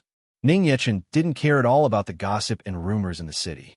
Instead, his eyes narrowed slightly, and he deliberately said in a meaningful tone, Actually, what they're saying isn't wrong. My demon clan does indeed have a tradition of devouring people. Oh really? Qi Yuan was startled and blurted out in alarm. Realizing it was a bit discourteous, she quickly covered her mouth. We do, but it's a tradition from a very long time ago, at least over 1,000 years. And it's not like all demons have this particular taste. Seeing that he had scared Qi Yuan, Ning Yechen then continued to explain with a smile. Hearing this, Qi Yuan then patted her chest and felt relieved. That scared her to death. Then, Big Brother Ning, what about you? Qi Yuan couldn't help but stretch her neck and ask curiously. A good person as gentle and considerate as Big Brother Ning couldn't possibly have a taste for that, right? Ning Yechen's gaze turned to Luo Ruying beside him, and a roguishly charming smile appeared at the corners of his mouth. As for me, I might just devour people too, but it has to be a specific person. Luo Ruying met Ning Yechen's gaze, her expression faltering for a moment. For a moment, she didn't understand what he meant. Why was this guy smiling and staring at her when he said that? So suspicious. Could it be that devouring people was referring to her? Luo Ruying, with a delayed realization, seemed to understand something. Her face turned slightly red, and she glared coquettishly at Ning Yechen. This guy, so improper. Qi Yuan, on the other hand, had a face full of horror. So Big Brother Ning devours people too. Su Yi, beside Qi Yuan, however, seemed to have understood something, and her face couldn't help but turn red as well. I heard you came looking for me these past few days. Is there something you need? Ning Yechen then looked back at Qi Yuan and Su Yi and asked. Only then did Qi Yuan and Su Yi remember their official business. They bowed gratefully and said, We have come on behalf of all the families in Nanli City to express our gratitude to you, Big Brother Ning. If it weren't for you, Big Brother Ning, Nanli City might have long ceased to exist. You don't have to be so polite. I only saved Nanli City because I simply didn't want to lose a place I could reminisce about in the future, Ning Yechen said, waving his hand dismissively. This place held the memories of his life with Luo Ruying and their child. The child also seemed to like it here very much, which is why he was reluctant to let Nanli City just disappear. Even after hearing Ning Yechen's words, Qi Yuan and Su Yi still revealed grateful smiles. Su Yi also sensed something and took the initiative to ask, Senior Ning, are you planning to leave? Since entering the courtyard, she had vaguely felt that the house had been tidied up and left spacious and clean, as if they were moving. It's time to prepare to go back. Ning Yechen nodded. The moment she heard Ning Yechen's family was preparing to leave, Chi Yuan's eyes instantly filled with tears, and her face showed her reluctance to part. Big brother Ning, sister Luo, you're leaving already? Will you come back in the future? We will. If there's a chance in the future, I will bring our child back for a visit. Luo Ruiying smiled faintly and nodded. If Sister Luo comes back, you must remember to come see me, Chi Yuan said, weeping while wiping her tears. She was truly reluctant to see Ning Yechen's family leave. Not to mention Ning Yechen's help to her Qi family. She also greatly admired Luo Ruiying and was extremely fond of Luo Hongye. But she knew that Ning Yechen's family would definitely not be staying in Nanli City any longer. Little Yi, Chi Yuan walked up to Luo Hongye and crouched down. Just as she was about to reach out to rub that cute, round, and chubby face one last time, she remembered something and looked up at Yu Qingyu, who was standing to the side. At this moment, she finally understood why every time she rubbed Luo Hongye's little face, Yu Qingyu would look at her like she wanted to kill her. This was the little princess of the demon realm. Yu Qingyu watched Chi Yuan with her usual ice-cold gaze, but then she looked away, seemingly giving tacit approval to her discourteous action this time. Chi Yuan was overjoyed and repeatedly rubbed Luo Hongye's cute face. If she couldn't rub it in the future, how would she go on living? Sister Chi, Sister Su, Yi will come back to see you in the future, Luo Hongye said in her soft, sweet voice to Chi Yuan and Su Yi, smiling, all while her face was being rubbed. Chi Yuan and Su Yi were very touched and revealed gratified smiles. We sisters will wait for little Yi to come back. After getting everything ready, Ning Yechen walked out of the courtyard, preparing to take Luo Ruiying and Luo Hongye back to the demon realm. This was the first time he was officially taking his wife and child home. My dear, let's go. Come home with me. Ning Yechen stood in the courtyard, a gentle smile on his face, as he extended his hand to Luo Ruiying, who was holding Luo Hongye.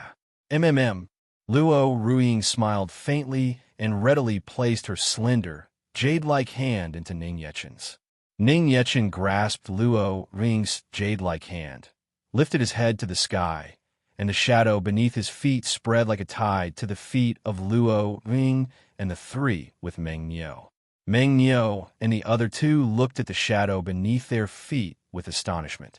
The next second, shimmering with a gloomy light, jet-black scales suddenly appeared under their feet. It seemed as if some kind of behemoth was about to slowly emerge from the shadow. Meng Niu and the other two stood on the black scales, almost falling off, and hurriedly grabbed the mane on the black scales back. In the next second, a magnificent black dragon, enormous and long, its entire body covered in jet-black dragon scales, shot out from the shadow. The black dragon coiled in the sky, its massive, dark form slowly swimming between the clouds and mist, obscuring the sky above Nanli City. The entirety of Nanli City was as if covered by dark clouds, blocking out the sun. The million citizens of Nanli City all sensed the abnormality and walked out of their homes one after another, gazing up in terror at the jet-black giant dragon in the sky. What is this thing now? Does such an enormous and terrifying demonic dragon even exist in this world? This thing is big enough to cover the entire Nanli City. On that black dragon's head, it looks like there are people standing there. It's true. Someone noticed several figures standing on the black dragon's forehead and couldn't help but point and exclaim in alarm. Seeing this, the others also looked towards the black dragon's forehead. On the black dragon's forehead, Ning Yechen, Luo Ruiying, and the others stood conspicuously. There were also three others standing behind them, desperately clutching the mane on the dragon's back. Chi Yuan and Su Yi stood in the courtyard looking up at the black dragon high in the sky, also stunned and dumbfounded. They had only intended to see Ning Yechen and the others off one last time, never expecting to witness such a shocking and magnificent scene. Within Namli Academy, Xiagua was originally sitting in the dean's office when he suddenly felt a chill down his spine and quickly flashed into the sky above the academy. He immediately saw the black dragon coiling and swimming amidst the clouds and mist, and was instantly stupefied with horror. He couldn't even tell what cultivation level this dragon Yao was.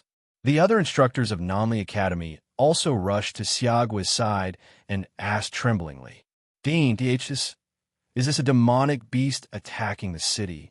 Xiagua shook his head and looked towards Ning Yechen and the others standing atop the black dragon. "It is not.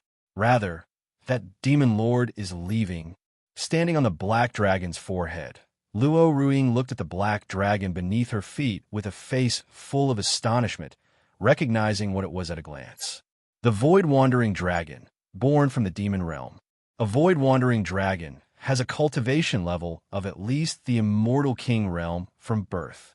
The larger its body is after reaching adulthood, the higher its cultivation level.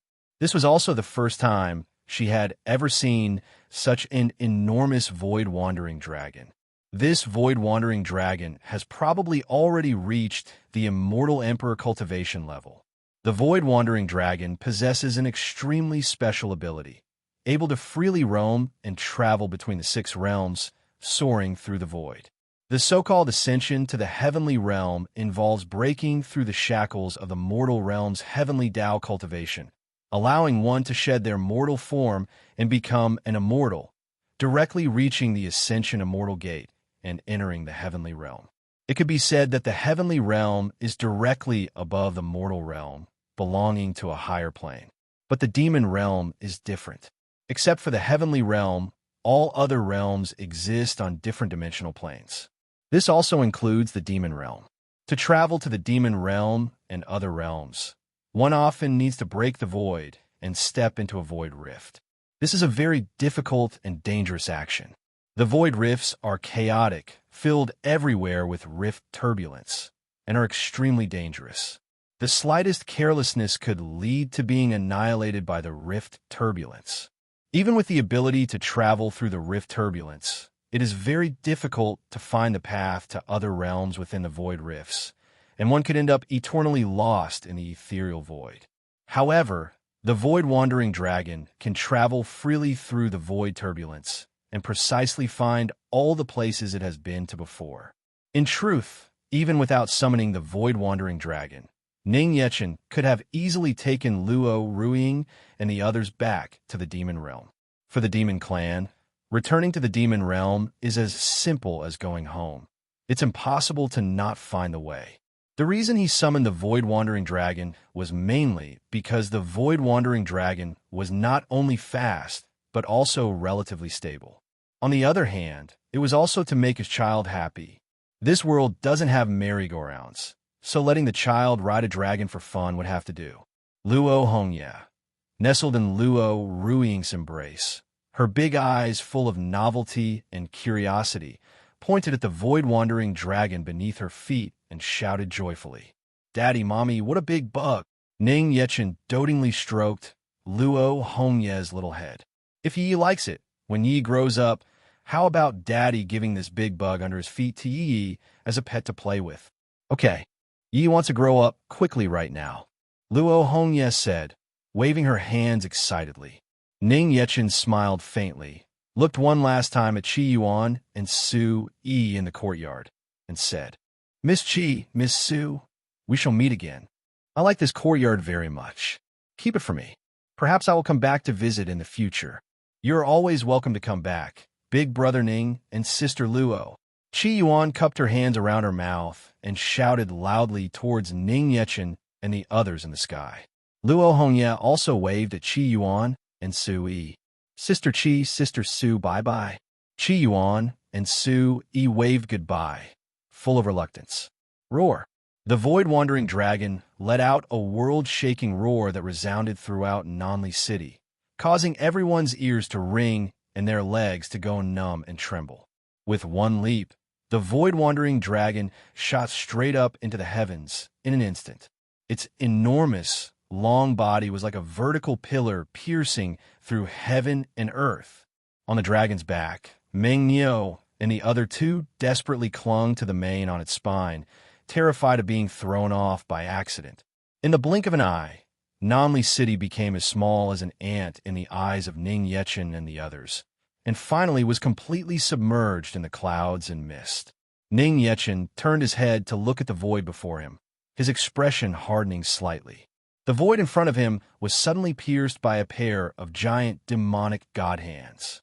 The hands pulled apart to the left and right, forcefully tearing open a giant rift in the void before him. Having been away for so long, it was time to go back and take a look. The void-wandering dragon, like a black shadow, instantly plunged into the cracked void rift, disappearing from the sky. Everything returned to tranquility. In the sky, all that remained was the giant hole in the clouds punched through by the void-wandering dragon, and that conspicuous, cracked void rift. Somewhere in the skies, above the demon realm, the tranquil void suddenly cracked open, and accompanied by a clear, resounding dragon's roar, an enormous and long void-wandering dragon suddenly leaped out from the rift. Ning Yechen sat atop the void-wandering dragon's head, one leg bent with a hand resting on his knee, his posture handsome and dashing. Gazing at the familiar air and scenery, he couldn't help but sigh inwardly. After more than 100 years, I've finally returned. Luo Ruiying, holding Luo Hongye in her arms, sat side-saddle with her knees together, nestling against Ning Yechen's shoulder, her lovely face full of curiosity as she looked around at the sky. Above in the firmament, the clouds and mist were thin, the moons were bright, and the stars were clear. As far as the eye could see, the entire demon realm seemed to be veiled under a black curtain studded with brilliant starlight. Two bright moons, one dark red and one deep purple, hung high in the sky, their colors gorgeous and enchanting, magnificent to behold. She had long heard that the demon realm had no daytime and that two moons shared the sky. Now, seeing it with her own eyes for the first time, she couldn't help but feel greatly amazed. In this world illuminated only by the slow-moving moonlight and specks of starlight, the mountains, rivers, and plants below faintly swayed with a weak glow. Even the gurgling, continuous streams and waterfalls flowed with a purple, shimmering light. The void-wandering dragon swam past towering mountains and forests, instantly causing a commotion within the woods. Countless points of light, emitting a faint, shimmering glow, moved rapidly through the forest. Luo Ruiying found it novel. Looking closely, she discovered that those points of light were actually all kinds of birds and beasts she had never seen before, and even some of the swaying flowers and plants. They were like creatures lurking in the darkness, only lighting up with their shimmering glow when startled. Meng Niu and the other two were also looking around at the demon realm with faces full of curiosity, all while clutching the mane. So this is the demon realm? To think they would actually have the good fortune to come to the demon realm in their lifetimes. Luo Hongye sat quietly in Luo Ruiying's arms, her big, cute, and adorable eyes also gazing in a daze at this new and strange scenery she had never seen before. The brilliant stars under the night sky were dazzling and enchanting, seeming so close as if within arm's reach, tempting the child to stretch out her tender little hand to try and hold the stars in the night sky. Ning Yechen watched as Luo Ruiying, just like Luo Hongye, looked all around like a curious baby. The corners of his mouth couldn't help but curve upwards, and he gently patted the void-wandering dragon beneath him. The void-wandering dragon understood tacitly and immediately slowed its swimming speed, slowly soaring through the sky like a sightseeing vehicle. Countless flying demonic beasts flew alongside the void-wandering dragon, soaring with outstretched wings, escorting it forward like 100 birds paying homage to the phoenix. Before long, after crossing vast mountain ranges and an endless black ocean, the scenery below changed again, now dotted with the warm and gentle lights of thousands of homes. In city after city, it was bright and brilliant. Lanterns were hung and streamers were decorated. Throngs of people bustled back and forth everywhere, exceptionally lively, as if preparing to welcome some grand festival. It even looked a little more lively and prosperous compared to the mortal realm. Although they were too high up to see the specific situation in the cities, they could still feel the lively and clamorous festive atmosphere. On another mountain near the city, all kinds of never-before-seen crops were planted. Farmland covered the mountains and plains, and many diligent figures were busy in the fields. Tame demonic beasts were plowing the land, and water wheels by the mountain streams turned continuously, presenting a perfect picture of a pastoral scene. Luo Ruiying was greatly shocked in her heart, her beautiful eyes staring intently at the scenery below. Before coming, she had guessed at many possible appearances for the demon realm, but she had never imagined it would be such a peaceful and serene scene. Completely different from the demon realm she had heard about. Madam, do you find it incredible, different from the demon realm you imagined? Yu Qingyu, standing beside her, saw through Luo Ruiying's thoughts at a glance and asked her with a smile. Luo Ruiying nodded, a faint smile on her face. Although it's not quite what I imagined, I like this kind of demon realm very much. Everything in the demon realm today was created by Demon Lord. The former demon realm was indeed a place of utter chaos, with endless disputes. It wasn't until Demon Lord appeared, unified the demon realm, promulgated strict laws, and implemented various reforms that today's demon realm came to be. Yu Qingyu lightly closed her eyes, her hand on her chest, and spoke with a face full of pride. Her words were filled with praise and pride for Ning Yechen. Husband, Luo Ruiying looked at Ning Yechen, quite surprised. She remembered that Ning Yechen was the new demon lord who had risen a few hundred years ago. She never thought that in just a few hundred years, he would transform the demon realm to such an extent. Does my wife feel that this doesn't seem like something I would do? Ning Yechen squinted his eyes slightly, his face showing dissatisfaction. That little look from my wife is clearly full of suspicion towards me. Luo Ruiying obediently nodded without the slightest hesitation. My wife, you're underestimating me a bit too much.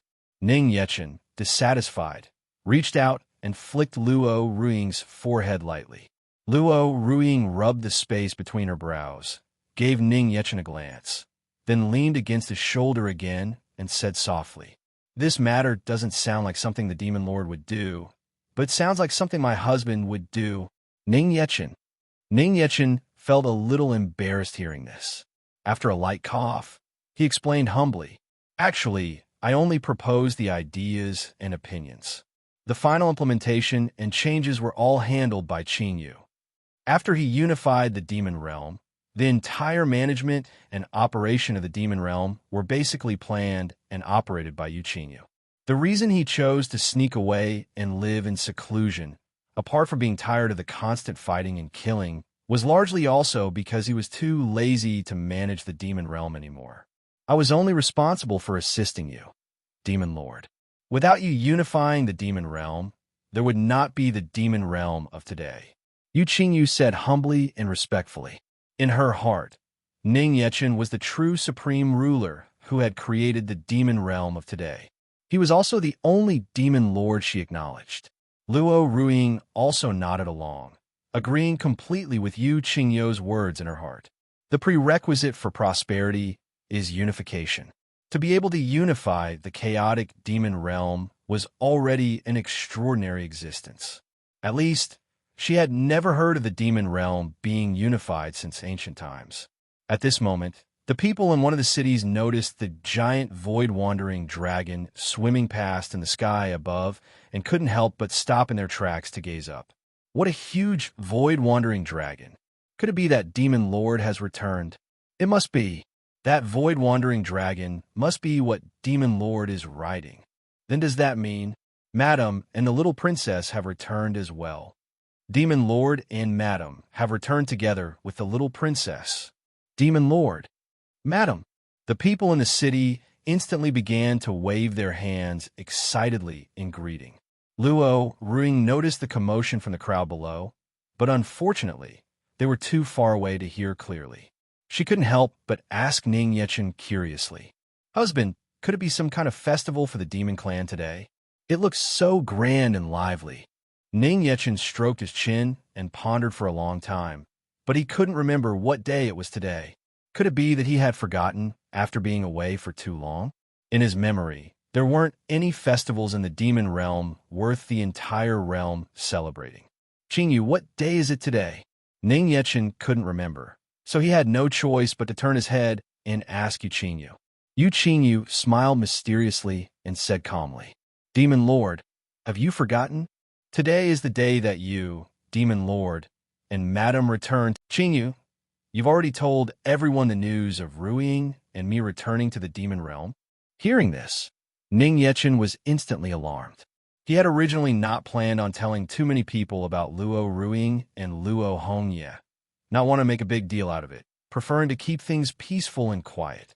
From the looks of it, Yu Qingyu seemed to have already informed the entire demon realm about Luo Ruiying and Luo Hongye. Yu Qingyu nodded with a faint smile on her face. Demon Lord, your return with Madam and the little princess is naturally the most grand and joyous news worthy of celebration in the demon realm. A few days ago, I ordered Yi Tianxin and the others to return to the demon realm, first to prepare for welcoming Demon Lord, Madam, and the little princess. After more than 100 years, the demon lord's return to the demon realm was an extraordinary event. Moreover, this time he even brought back the demon realm's Madam and the demon realm's little princess. How could she not announce this good news to the entire demon realm? She had already arranged a grand welcoming ceremony to welcome the return of Demon Lord, Madam, and the little princess to the demon realm. As they spoke, the void-wandering dragon had already arrived before a capital city. Looking from afar, the capital city was so large it seemed to have no borders.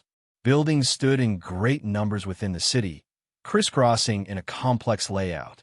All sorts of jade palaces and magnificent towers, rich with the characteristic style of the demon realm, stood tall, and the illuminating lights and shimmering glows covered the entire capital, as if reflecting its prosperity and splendor. And this was the royal capital of the demon realm, Yongye Junshin. Luo Ruiying stared dumbfounded. Nanli City, which could accommodate 1 million citizens, was already considered vast enough. Yet this Yongye Junshin was dozens of times larger than Nanli City. This level of prosperity and grandeur was not the least bit inferior to the celestial palaces and magnificent structures of the various domains in the heavenly realm. Demon Lord, Madam, welcome back to Yongye Junshin. Yu Qingyu revealed a faint smile, slowly walked to the front and side of Ning Yechen and Luo Ruiying, placed a hand on her chest, and bowed, assuming a welcoming posture. Ning Yechen knew that Yu Qingyu must have already arranged a reception. He could only sigh helplessly, stand up, and extend his hand to Luo Ruiying beside him. Luo Ruiying extended her hand with a puzzled look and placed it in Ning Yechen's. Ning Yechen held Luo Ruiying's hand, pulled her and Luo Hongye up and into his embrace, and directly stepped out from the high altitude, falling vertically. The two of them landed directly in front of the tall and majestic city gates of Yongye Junshin. Yu Qingyu also slowly descended from the void-wandering dragon's forehead. Floating high in the sky, she spoke softly towards Yongye Junshin, respectfully welcoming the return of Demon Lord and Madam. Creak. As her voice fell, the heavy city gates slowly swung open, and team after team of fully armed city guards, clad in helmets and armor, marched in perfect unison with resounding steps, arriving before Ning Yechen and Luo Ruiying. The sound of their uniform footsteps and the clanging of their armor was deafening, their momentum like a rainbow. Every guard clad in jet-black armor had a solemn expression, exuding a murderous aura. Leading the guards at the very front was none other than the first-ranked demon god of the demon realm, Yi Tianxin. The main duty of his first legion was to guard Yongye Junshin. The several 100,000-strong guard army in the city were all under his command. At this moment, he was a complete change from his previous appearance of wearing an apron and selling barbecue in Nanli City. He was dressed in magnificent armor, his cape trailing on the ground, his expression cold and solemn. Yi Tianxun led a lavish carriage, arriving before Ning Yechen and Luo Ruiying. Pulling the carriage were 8 star-chasing demonic colts, their forms ethereal and illusory, their bodies translucent and brilliant. Each star-chasing demonic colt possessed the cultivation of an immortal venerable, and they were famous for their speed and magnificence. When they ran, it was like a meteor streaking by. Even an immortal emperor might not be able to catch up. "Greetings, Demon Lord, madam." Yi Tianxun placed a hand on his chest, knelt on one knee with his head bowed, and addressed them with respectful reverence. All the guards standing on both sides behind him also knelt and bowed their heads in unison, shouting with a powerful, resounding voice, "Greetings, Demon Lord, madam." Luo Ruiying. Luo Ruiying had a blank look on her face, at a complete loss. "We just followed him to the demon realm. There's no need for such a grand reception." However, what Luo Ruiying didn't know was this was only just the beginning. Ning Yechen looked as if he had long expected this. After he learned that Yuqinyu had arranged a reception, he knew it would be like this. Since it was all already arranged, there was no way to avoid it. "It's fine. Letting my wife and child experience the atmosphere of the demon realm isn't bad either."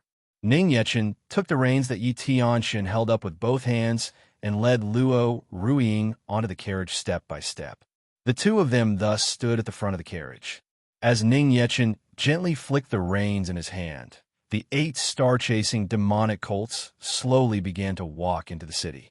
Yi Tianxun accompanied the carriage on its left and right, like a personal guard. The moment they passed through the city gate, all the guards lining both sides of the main road held their weapons in one hand, placed the other on their chests, and knelt with bowed heads. The center of the wide main road had long been cleared, leaving only the carriage pulled by the 8 star-chasing demonic colts moving forward slowly. The main road stretched on endlessly, with no end in sight. Only a supremely noble and luxurious demon palace could be seen standing in the far distance ahead. From far away, one could see the jade steps that stretched continuously straight to the demon lord's main hall. On both sides of the main road, countless citizens of the demon realm had already gathered, waiting. Almost all of the tens of millions of people in the entire Yongye Junsheng had crowded to the sides of the main road. Heads bobbed in a surging, massive crowd. Even in midair, there was almost no empty space left.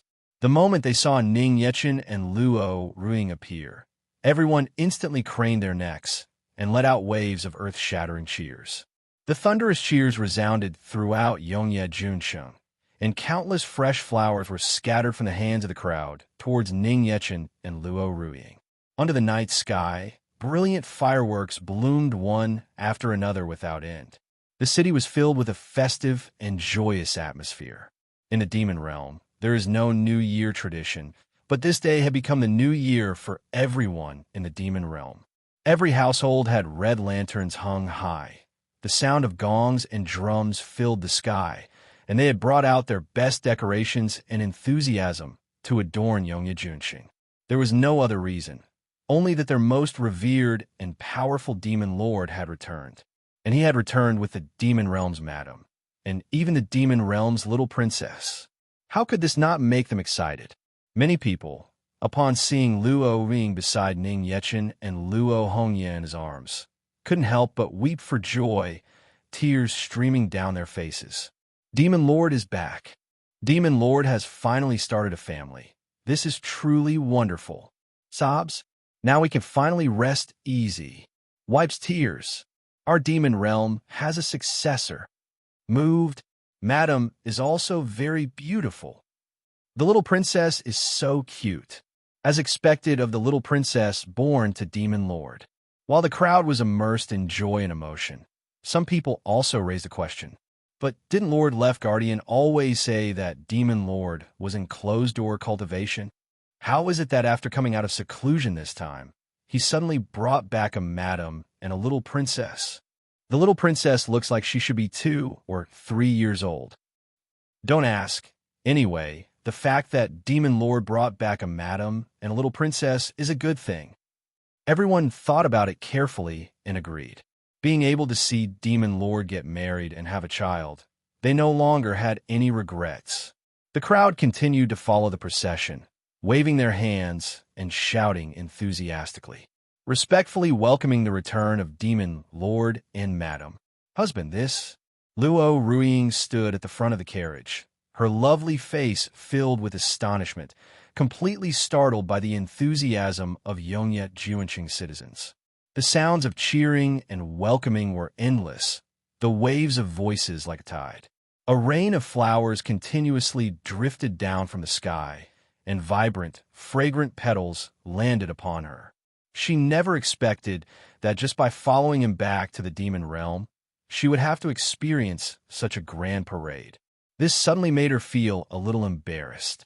Back in the heavenly realm, when she was an empress ruling over a domain, although she was also deeply loved and supported, she had never received such a grand welcoming ceremony. So, in the demon realm, he was this loved and esteemed.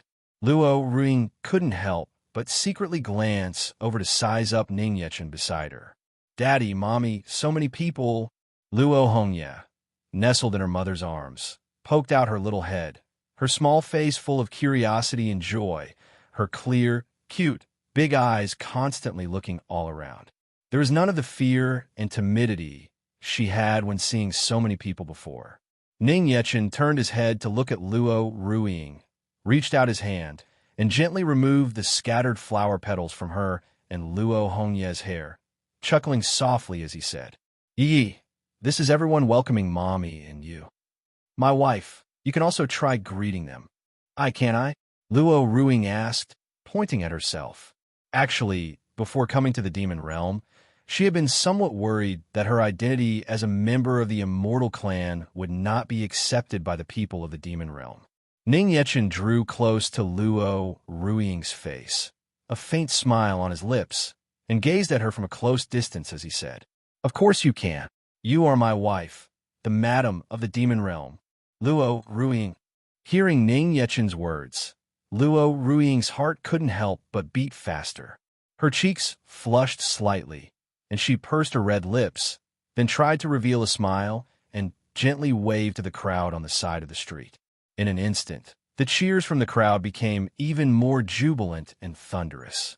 Countless fresh flowers were thrown at Luo Ruiying's feet, almost filling the entire carriage. "Madam, you're so beautiful. You're a perfect match for Demon Lord. The little princess is also so cute. The thank you." Luo Ruiying was almost completely overwhelmed by this wave of enthusiasm and could only smile, wave her hand, and offer her thanks. It was just that her weak voice was completely drowned out by the waves of cheering. The carriage slowly moved forward, accompanied all the way by a rain of flowers and cheers, and thus arrived before the magnificent demon god palace. A moment ago, from a distance, she hadn't felt much, but now, seeing it up close, she could feel the terrifying momentum of this demon god palace.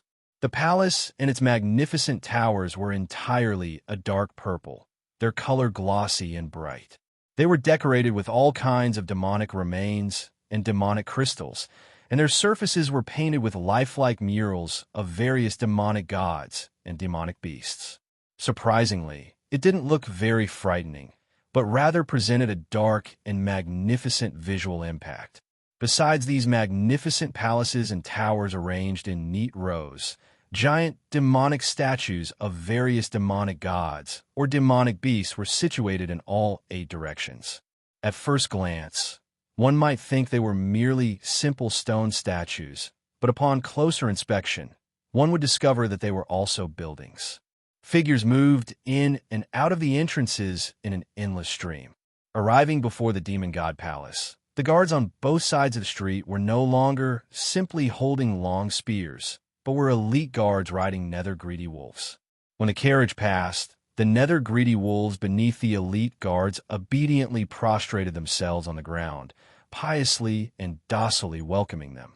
In the sky above the demon god palace, countless imperial guards riding ghost chariot gloomy birds streaked across the sky.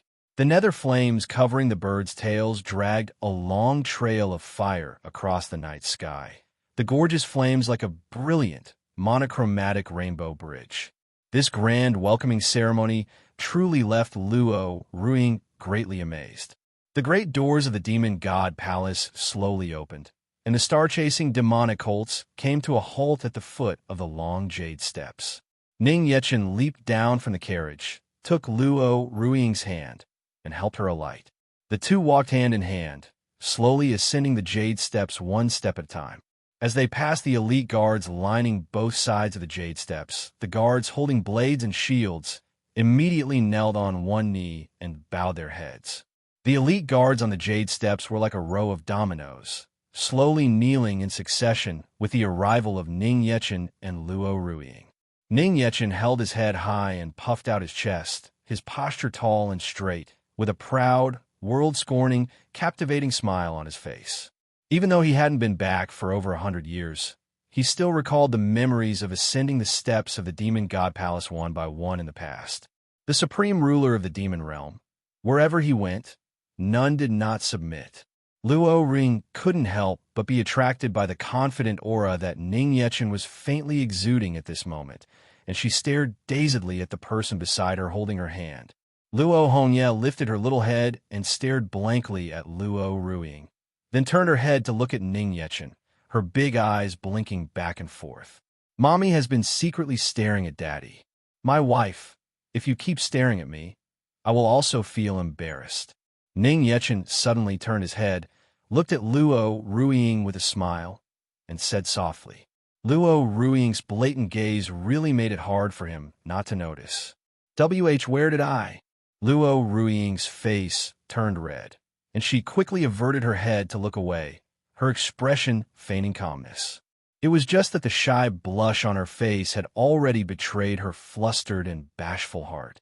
A stubborn wife is also exceptionally cute. My wife, in a little while, you might see some strange people, but you don't need to mind them. Gazing at the demon god palace they were about to ascend, Ning Yechen thought for a moment and still decided to give Luo Ruiying a heads-up in advance. Strange people? Luo Ruiying asked, repeating the words curiously. She had already met Yi Tianxin and the others. Although there were indeed a few who seemed rather strange, they were still all right. Could they be even stranger than those people? Holding on to her doubts, Luo Ruiying and Ning Yechen arrived at the entrance of the demon god palace. Demon Lord, madam. Yu Qingyu, a faint smile on her face, was already standing at the entrance with a dignified posture, waiting. Seeing Ning Yechen and Luo Ruiying approach, Yu Qingyu turned slightly to the side, maintaining a bowing posture to welcome Ning Yechen and Luo Ruiying into the demon god palace. Ning Yechen arrived before the palace doors. Just as he was preparing to reach out and push them open, he hesitated, turned his head, and asked Yu Qingyu, who was waiting quietly by his side. Qingyu, Hunmei should be inside too, right? Yes, Demon Lord. All 13 seated demon gods are awaiting you. Knowing what Ning Yechen was worried about, Yu Qingyu added, Demon Lord, rest assured, I have already instructed her beforehand to be properly dressed. That's good. Hearing Yu Qingyu say this, Ning Yechen felt a little more at ease. Luo Ruiying had a look of astonished bewilderment. Who is Hunmei? It sounded like a woman's name. Why did she have to be told to be properly dressed? Could it be that she usually doesn't wear clothes? Ning Yechen took a deep breath, his brows furrowed slightly, and holding the dazed Luo Ruiying's hand, he slowly pushed open the palace doors. The moment the palace doors were pushed open, a charming and bone-melting voice came impatiently from within. Demon Lord, a woman who was almost not covered by her clothes, her skin as white and delicate as mutton fat jade, flew joyfully towards Ning Yechen. Large swathes of the woman's skin were bare. Her lovely face was extremely bewitching, and her charming eyes were like silk. A direct gaze for even half a moment would be enough to steal one's soul, causing any man to become utterly infatuated. The proud, snowy peaks on her chest swayed like waves, surging and magnificent. Scram!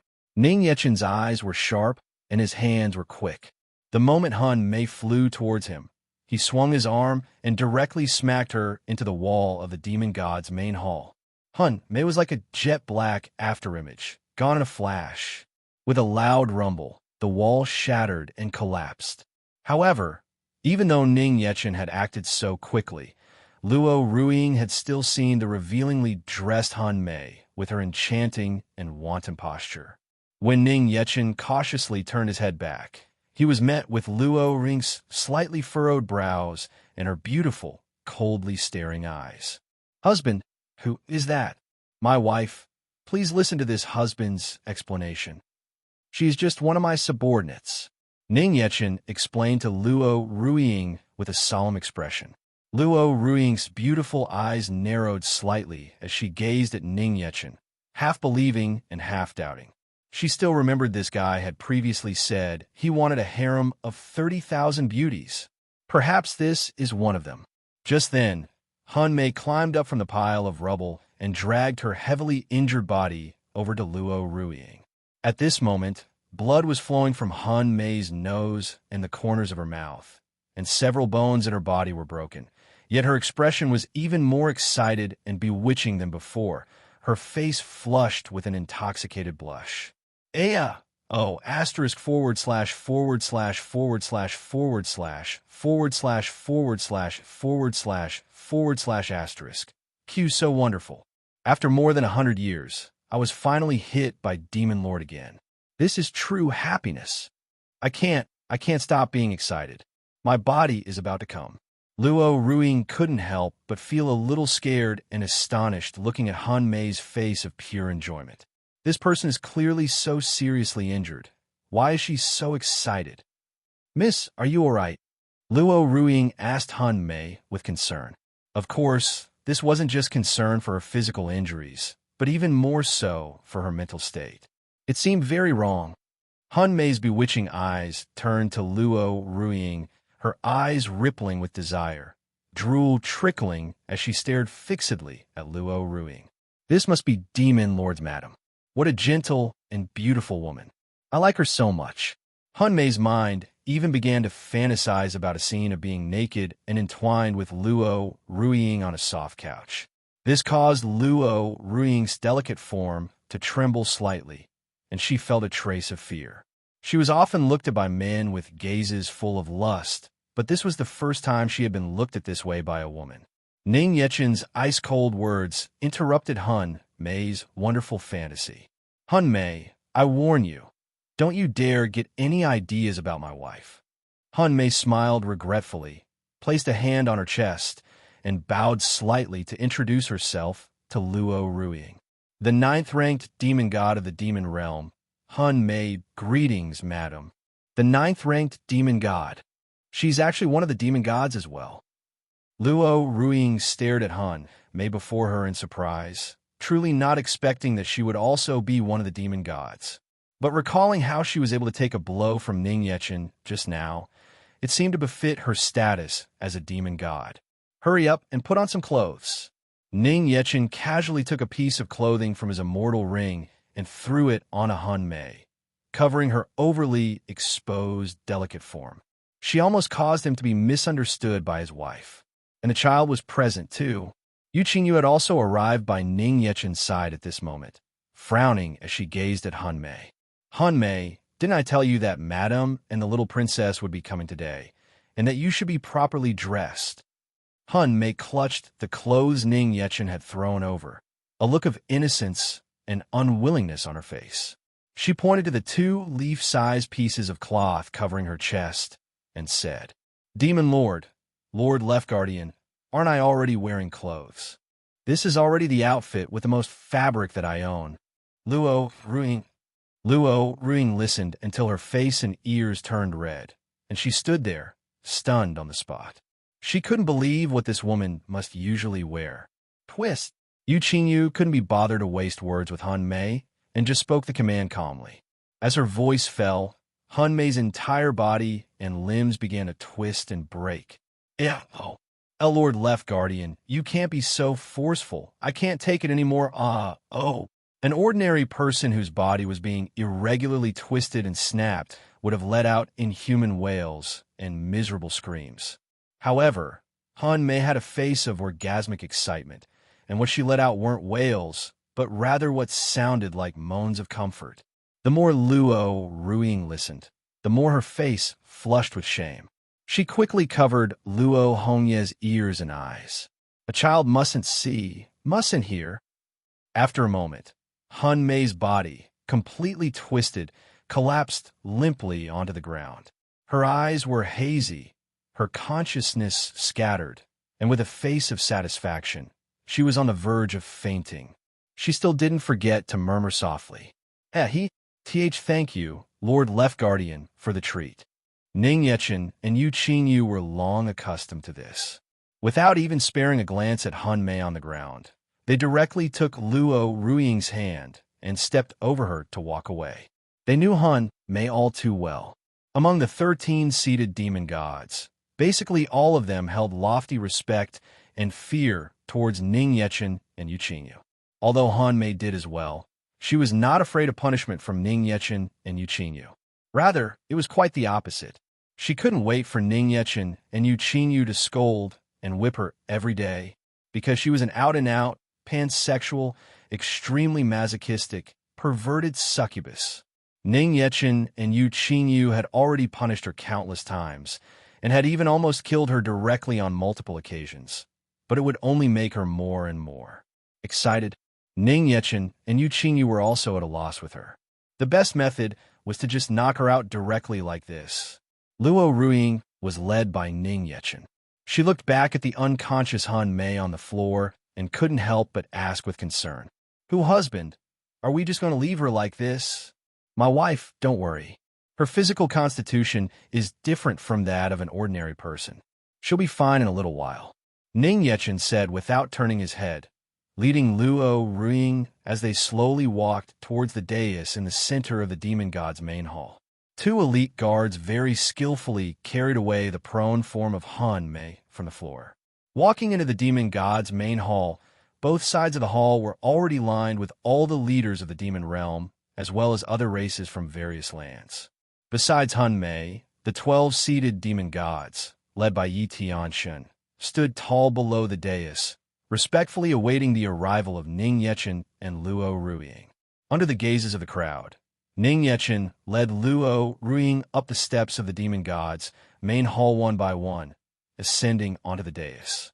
Yu Qingyu accompanied him on the left, while Shadow quietly rose from the ground to accompany him on the right. Standing on the dais and looking down from above, the wide and magnificent hall was in full view. At this moment, the several thousand people in the hall knelt on one knee, bowing their heads, and shouted respectfully in unison, "Greetings, Demon Lord, madam." This was all specially arranged by Yu Qingyu, summoning all the leaders of the demon realm and the races from all lands to come and pay their respects. This formally signified the announcement of Luo Ruiying's status as the madam of the demon realm, and the existence of Luo Hongye, the little princess of the demon realm, to the entire demon realm. Late at night, Yongye Junsheng. The grand ceremony to welcome the demon lord and the madam of the demon realm had come to a perfect conclusion, but Yongye Junsheng was still immersed in the joy of the demon lord's return and the sudden gain of a madam and a little princess for the demon realm. Brilliant fireworks continuously bloomed under the night sky, and magnificent red lights streaked across the firmament, flying past like meteors. The city was brightly lit, and sounds of joy and laughter filled the streets and alleys. This day, it would be no exaggeration to say, was a most celebration-worthy grand festival in the demon realm. Inside the demon god palace, there was also a scene of song and dance celebrating peace, with music from pipes and strings continuing endlessly. The banquet seats were completely full, cups were pushed and glasses were exchanged. It was incredibly lively. Ning Yechen and Luo Ruiying were also seated together on the dais. Luo Hongye stood between the two of them. Because she was too petite and short, even when she stood on her tiptoes, she could only reveal half of her little head above the table, her tender little hands unable to even reach the food on it. Daddy. Luo Hongye tried to jump up and down, but she still couldn't reach the food. She immediately pouted her little mouth aggrievedly and turned to look pitifully at Ning Yechen. Ning Yechen smiled dotingly, scooped Luo Hongye up, and sat her on his lap, picking up some food with his chopsticks and feeding it to her. Seeing this scene, everyone in the hall couldn't help but reveal expressions of gratification and wonder. Demon Lord truly dotes on the little princess. They had never seen Demon Lord be so gentle with them. Yi Tianshun, holding a wine cup, came down from his seat at the banquet to below the dais. He knelt on one knee, and with a solemn and serious expression, he addressed Ning Yechen and Luo Ruiying, respectfully welcoming the return of Demon Lord and Madam to the Demon Realm. If Madam has any instructions in the Demon Realm, please do not hesitate to issue your commands. The Yi family of Yongye Junsheng is ready to be dispatched at any time. Among the 13 seated demon gods, Yi Tianxin was the most serious and conscientious in his duties. His words at this moment were equivalent to representing the Yi family in pledging allegiance to Luo Ruiying. No matter what, Luo Ruiying was once an empress of a domain in the heavenly realm.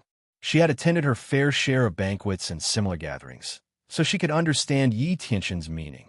She immediately revealed a faint smile, raised her wine cup, and replied jokingly, "Then I'll have to trouble you in the future. Yi really likes your craftsmanship. Perhaps in the future, I might need you to prepare some delicious food for the child." Hearing this, Yi Tianxin's expression hardened.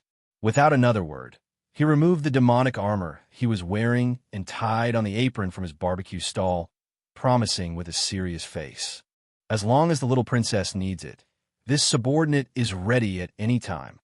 The crowd, everyone in the hall stared at Yi Tianxun, their faces full of bewilderment.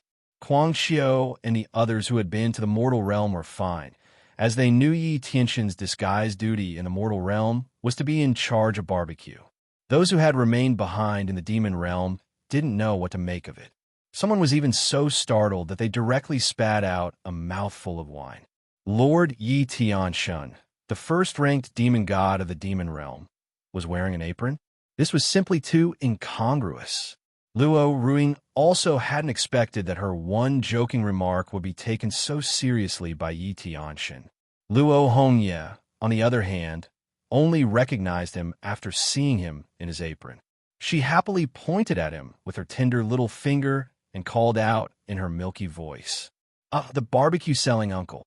Yi Tianxun bowed slightly to Luo Hongye, his face full of pride. "It is indeed this subordinate, little princess." The crowd was once again speechless. Although they didn't know what tricks Yi Tianxun was up to, seeing that he seemed to be very much liked by the little princess, the crowd couldn't help but be so envious they almost shattered their molars. It was just a pity they hadn't been chosen by Lord Leftguardian to go to the mortal realm back then. After Yi Tianxun stepped down, another man with a head of dazzling blonde hair and a dashing, unrestrained face stood up and walked to the center of the great hall. "Our first meeting, noble and beautiful madam, and also the cute and charming little princess. I am the second-ranked demon god of the demon realm, known as Xu Jianjun." Xu Jianjun flicked the hair from his forehead and gave an elegant bow to Luo Ruiying and Luo Hongye. He inserted his palm into the void. The next moment, the void before Luo Ruiying quietly cracked open out of thin air, and a gorgeous fresh flower extended out. Luo Ruiying was greatly surprised. Xu Jianjun was clearly still standing below the dais, yet his palm had reached in front of her through two connected voids. To be able to so precisely connect two different voids, this was the first time she had ever seen it. "Thank you." Seeing Xu Jianjun's good intentions, Luo Ruiying prepared to reach out and accept the flower. But unexpectedly, Ning Yechen was a step faster. He snatched the flower, crushed it, and stared coldly at Xu Jianjun. "Xu Jianjun, this lord accepts your good intentions on behalf of my wife." Luo Ruiying looked doubtfully at the displeased Ning Yechen beside her. Then the corners of her mouth couldn't help but curve upwards, revealing a charmed, faint smile. Does he not want her to accept another's flower? Honestly, a dignified demon lord of his generation, how can he be so petty? Facing Ning Yechen's cold stare, An excited and ferocious smile appeared on Xu Jinjun's face. Only a demon lord like this was worthy of his excitement and agitation. Xu Jinjun's expression changed from its earlier dashing gentleness to one of fanatical excitement, and he directly extended his hand to Ning Yechen, pleading, "Demon Lord, it's been a long time. I've missed you so much. Might I implore you to have a hearty and thorough battle with me?" This was his true objective. Giving the flower to Luo Ruiying, besides expressing allegiance, was also to provoke Ning Yechen. Here we go again. That fellow Xu Jinjun is trying to challenge Demon Lord again, not knowing life from death. How many times has it been? I don't know, I've already lost count. Seeing this, the crowd couldn't help but shake their heads and continue drinking. They had long since gotten used to this kind of thing. Ever since Xu Jinjun was defeated by Ning Yechen and willingly submitted to his command, he had become his fanatical pursuer. Of course, this pursuit was not that kind of pursuit.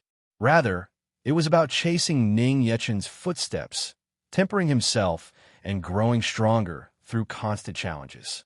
When he had nothing to do, he loved to issue challenges to Ning Yechen. To this day, it's unknown how many times he has challenged him, but without exception, he has always lost miserably. Sometimes, Ning Yechen couldn't help but suspect. Did this fellow Xu Jinjun have a masochistic hobby, just like Han Mei? He clearly couldn't win, yet he insisted on courting death. Yi Tianxin frowned, stood up, and scolded Xu Jinjun. "Xu Jinjun, today is the day of Demon Lord and Madam's return to the demon realm. Do not be impolite. If you want to fight, I'll accompany you." Facing Yi Tianxin's angry rebuke, Xu Jinjun completely ignored him, his eyes only on Ning Yechen.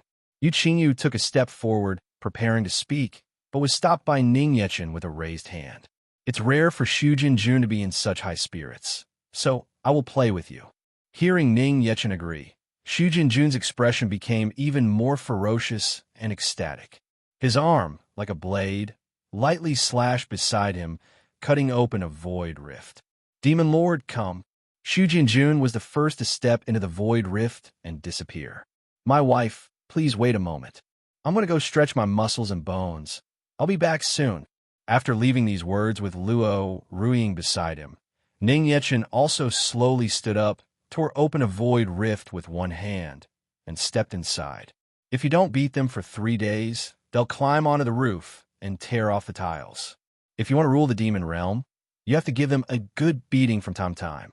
This was the experience Ning Yechen had summarized since he began ruling the demon realm. Luo Ruiying watched Ning Yechen leave with a bewildered look on her face. Yu Qingyu, on the other hand, explained from the side, "Madam, don't worry. In the demon realm, this is a very common occurrence." "Is that so? Then I can rest assured," Luo Ruiying said with an embarrassed smile. She didn't know why she should rest assured either. Perhaps it was a case of when in Rome, do as the Romans do. After Ning Yechen and Xu Jinjun left, the others in the hall began to place bets with great skill and naturalness. "Place your bets. Place your bets. Guess how long it will take for Lord Xu Jinjun to be thrown out by Demon Lord this time? 3 minutes. 2.5 minutes at most. 1 minute. In less than a minute, an afterimage flew out from the void rift and was heavily embedded into the wall of the Great Hall. 45 seconds. So fast. Lord Xu Jinjun has set a new record." It seems Demon Lord was angry and got serious. Demon Lord probably didn't show any mercy. The crowd exclaimed in alarm. They didn't even need to look to see who that figure was. Amidst the crowd's discussion, Ning Yechen walked out of the void leisurely with his hands behind his back and sat back down beside Luo Ruiying. Everything was as if nothing had happened. The others were also completely used to it and casually found 2 elite guards to go and pry Xu Jinjun, who was embedded in the wall, out. After this little farce ended, the banquet continued as usual with music and dancing. Yi Tianxin and Xu Jinjun had already come forward to pay their respects to Luo Ruiying. The other demon god generals also took turns coming forward to offer a toast to Luo Ruiying and introduce themselves. Although Luo Ruiying had met nearly half of the 13 seated demon gods, she still didn't know their names. A formal meeting like this was also a first. The third-ranked demon god, Qi Huan, greets Madam. The fourth-ranked demon god, Yulian. Luo Si. My turn. The sixth-ranked demon god, Quang Xiao. Ha ha ha. The seventh-ranked demon god, Luo Shab. Facing the crowd's enthusiastic introductions, Luo Ruing also nodded in response to each one, drinking cup after cup from the wine cup in her hand. My wife, are you still going to drink? Ning Yechen, sitting beside her, couldn't help but ask with concern. He was very clear about Luo Ruing's alcohol tolerance. Don't worry, husband. I will use my spiritual energy to suppress the alcohol in my system. Luo Ruing turned her head and gave Ning Yechen a look full of confidence. Ning Yechen still expressed great doubt about this. The wine she was drinking now was the strongest in the demon realm. Last time, she collapsed after one mouthful. He didn't know where she got her courage from. After Luo Sha finished his toast and stepped down, an elite guard standing below the dais suddenly stepped forward, walked before the dais, and knelt with his head bowed. The eighth-ranked demon god, Kuei, greets Madam and the little princess. Luo Ruing's face showed surprise, because when she had walked past Tianxin and the others just now, she had paid attention to them, but she had no impression of this man dressed in the uniform of the elite guard. Moreover, why would an eighth-ranked demon god disguise himself as an elite guard? Seeing the doubtful look on Luo Ruing's face, Ning Yechen smiled faintly and called out to the great hall. Kuei, all of you come out. As his voice fell, several more people stood up one after another from the banquet. Each person's identity was different, and even their genders and ages were vastly different. There was a middle-aged man with plain looks, a handsome young man, and an old man with a stooped body. They are all the eighth-ranked demon god, Luo Ruing asked, looking at Ning Yechen in surprise. How come the eighth rank has so many people? Ning Yechen smiled and shook his head, his expression thoughtful as he considered how to answer. What my wife says is right, and also not right. Luo Ruing lightly furrowed her beautiful brows, completely confused by Ning Yechen. What does he mean, right and also not right? Ning Yechen pointed at the people who had stood up and explained leisurely. My wife, they are actually all the same person. The same person? That's right, they're all puppet bodies. Ning Yechen replied. The eighth-ranked demon god was a very mysterious existence in the demon realm. Unlike Luo Si, who covered her face, no one in the demon realm had seen Kuei. Or perhaps they had seen her, but just didn't know it. This person had never appeared in her original, true body, but instead appeared by controlling puppets or hiding within crowds. The puppets she created were almost no different from ordinary people. It was a complete secret art of remolding flesh. Her puppetry skills could be said to have reached the level of supernatural craftsmanship, like Nuwa, creating mankind. Each puppet body could be controlled by attaching a wisp of her divine soul, or simply by giving commands with her divine sense. Perhaps among the tens of thousands of disguised guards in the mortal realm, there might also have been puppets she had disguised and snuck in. Hearing Ning Yechen say that these few people before her were all puppets, Luo Ruing's expression became even more shocked. Puppet bodies. She actually couldn't sense at all that these people were puppet disguises. There was truly no difference from a real person.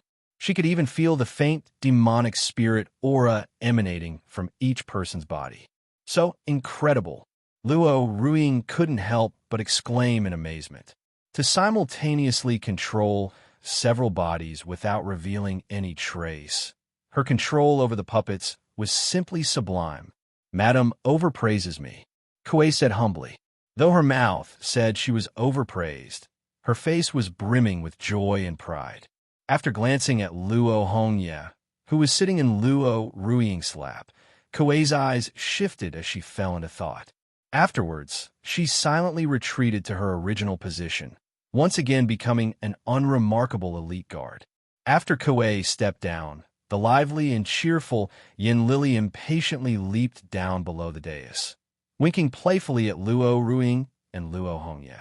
Tada, the number one cutest, beautiful girl in the demon realm, the 10th-ranked demon god, Yin Lily, makes her dazzling entrance. The crowd, unders her. For a moment, the scene seemed to freeze, falling into dead silence. Luo Ruing looked around in confusion, not knowing why everyone had suddenly fallen silent. She actually felt that someone as lively and delicate as Yin Lily was quite rare in the demon realm. This was probably the most normal and cute girl she had seen in the demon realm. "I've seen you before." Luo Ruing took the initiative to speak with a light smile. She remembered this girl performing fire-breathing and juggling fireballs on the street, always with a lively and sunny smile on her face. She truly hadn't expected her to be from the demon clan as well. "Ooh, Madam still remembers me. It's truly my honor." Hearing that Luo Ruing remembered her, Yin Lily couldn't help but reveal an incredibly happy smile. "Please allow me to present my most outstanding." All right, next." Ning Yechen hurriedly cut Yin Lily off, waving his hand to gesture for her to be taken away. In the demon realm, who didn't know Yin Lily? Don't be fooled by her cute, beautiful, and harmless appearance. This fellow was also a complete and utter dangerous pervert. She was extremely fond of refining and collecting skeletons. Her so-called most outstanding performance was to burn a skeleton on the spot, letting a child see that would surely give her nightmares. Demon Lord, I haven't even started my performance yet. MMPH. At a signal from Yu Qingyo's eyes, Yi Tianxin and Kuang Qiu came forward and forcibly dragged Yin Lily away. Yin Lily pouted with dissatisfaction, struggling constantly like a girl throwing a tantrum. In the end, her hands and feet were tied up, and even her mouth was gagged before she was carried away. "Husband, why not let her finish her performance?" Gazing at the gradually departing Yin Lily, Luo Ruing asked Ning Yechen, puzzled. The others around also seemed very wary of letting Yin Lily perform. Ning Yechen didn't know how best to explain it to Luo Ruing, and just said meaningfully, "If we let her perform, it might frighten you and the child, my wife. You'll understand in the future, my wife. Looks like it's my turn." After Yin Lily was forcibly carried away, a handsome man with beautiful hair as red as blood and a face as pale as snow slowly rose from his seat. The man was draped in a dark red, magnificent long robe, with a red jade necklace on his chest and a blood jade bracelet on his wrist, his entire being exuding grace and luxury. The 11th-ranked demon god, Xie, greets Madam. Xie crossed his feet, placed a hand on his chest, and gave an elegant bow to Luo Ruing in greeting. His other hand steadily held a red wine glass. A bright red, thick liquid swirled gently in the glass, and a rich, bloody smell emanated from it. "Are you drinking blood?" Smelling the thick, bloody scent drifting over, Luo Ruing couldn't help but ask in surprise. "Yes, madam. I hope madam doesn't mind. My dark progeny clan is naturally required to drink blood to maintain bodily stability." Xie replied frankly, without the slightest concealment. When he spoke, the two sharp fangs in his mouth were clearly visible. "It's all right. I have also heard the rumors that the dark progeny clan of the demon realm must drink a fixed amount of blood daily." Hearing Xie say this, Luo Ruing could only force a smile. The natures of the demon clans in the demon realm were all different. She had heard before of demon clans that needed to drink blood to sustain their lives. Although she also found it a little hard to accept, now that she had married into the demon realm, she could only do her best to adapt to the local customs and culture. "Thank you for your understanding, madam." Xie bowed in gratitude. When he lifted his head, his gaze inadvertently swept past Luo Ruing's snow-white, jade-like neck, and he couldn't help but stare blankly for a moment. "Madam's blood seems like it would be very delicious, too." "No, this is absolutely not okay. Demon Lord will definitely kill me." "Xie, get a grip." But he couldn't hold it in anymore. Xie's eyes instantly turned scarlet and bloodthirsty, and with a flash, he pounced towards Luo Ruing. This scene completely stunned everyone present. Ning Yechen shot up, pulled Luo Ruing and the child behind him, stepped one foot on the table, and grabbed Xie's face, viciously slamming the mid-air Ani Xie directly back into the ground in the center of the Great Hall. The entire process happened practically in a flash of lightning. "She's mine." Ning Yechen coldly looked down at Ani Xie, who was smashed into the ground, and declared his sovereignty. He could tell at a glance that Ani Xie must have been unable to resist his blood addiction and had a relapse, completely losing his reason. As sorry, Demon Lord, in the deep crater in the Great Hall, Ani Xie knelt and held his head, all of his sharp, slender fingers digging into his own brain as he continuously and fiercely smashed his head against the ground. The others were completely startled by Ani Xie's attack. How did Lord Xie's blood addiction relapse again? The last time he lost control this badly was when he felt the impulse to suck Demon Lord's blood. He couldn't have had improper thoughts about Madame this time, could he? Yu Qingyu, who had been standing beside Ning Yechen the whole time, had an ice-cold expression. To think Ani Xie couldn't stop himself from making a move on Madame. No matter what, making a move on the Madame of the Demon Realm was, in her eyes, unforgivable. Perhaps it was time to change the 11th-ranked demon god of the Demon Realm. Just as Yu Qingyu was about to step forward, she was stopped by Ning Yechen with a raised hand. It was a rare banquet, and Ani Xie didn't act on his own volition, so let it be. "Husband, this." Luo Ruing looked up at Ning Yechen, also startled by what had just happened. "Don't worry, my wife. It's just an old problem of his." "It didn't scare you, did it?" Ning Yechen explained with a light chuckle. The hearts of the members of the Dark Progeny clan almost jumped out of their chests in fright. Dozens of people came forward to forcibly hold down the almost frenzied and self-harming Ani Xie. Then, one of them rolled up his sleeve and extended his arm to Ani Xie's mouth. The frenzied Ani Xie bit down without hesitation and began to suck fiercely. How did Lord Xie's blood addiction relapse again? The last time he lost control this badly was when he felt the impulse to suck Demon Lord's blood. He couldn't have had improper thoughts about Madame this time, could he? Yu Qingyu, who had been standing beside Ning Yechen the whole time, had an ice-cold expression. To think Ani Xie couldn't stop himself from making a move on Madame. No matter what, making a move on the Madame of the Demon Realm was, in her eyes, unforgivable. Perhaps it was time to change the 11th-ranked demon god of the Demon Realm. Just as Yu Qingyu was about to step forward, she was stopped by Ning Yechen with a raised hand. It was a rare banquet, and Ani Xie didn't act on his own volition, so let it be. "Husband, this." Luo Ruing looked up at Ning Yechen, also startled by what had just happened. "Don't worry, my wife. It's just an old problem of his." "It didn't scare you, did it?" Ning Yechen explained with a light chuckle. The hearts of the members of the Dark Progeny clan almost jumped out of their chests in fright. Dozens of people came forward to forcibly hold down the almost frenzied and self-harming Ani Xie. Then, one of them rolled up his sleeve and extended his arm to Ani Xie's mouth. The frenzied Ani Xie bit down without hesitation and began to suck fiercely. The crazed look on his face gradually eased, replaced by an expression of comfort and pleasure, as if ascending to heaven.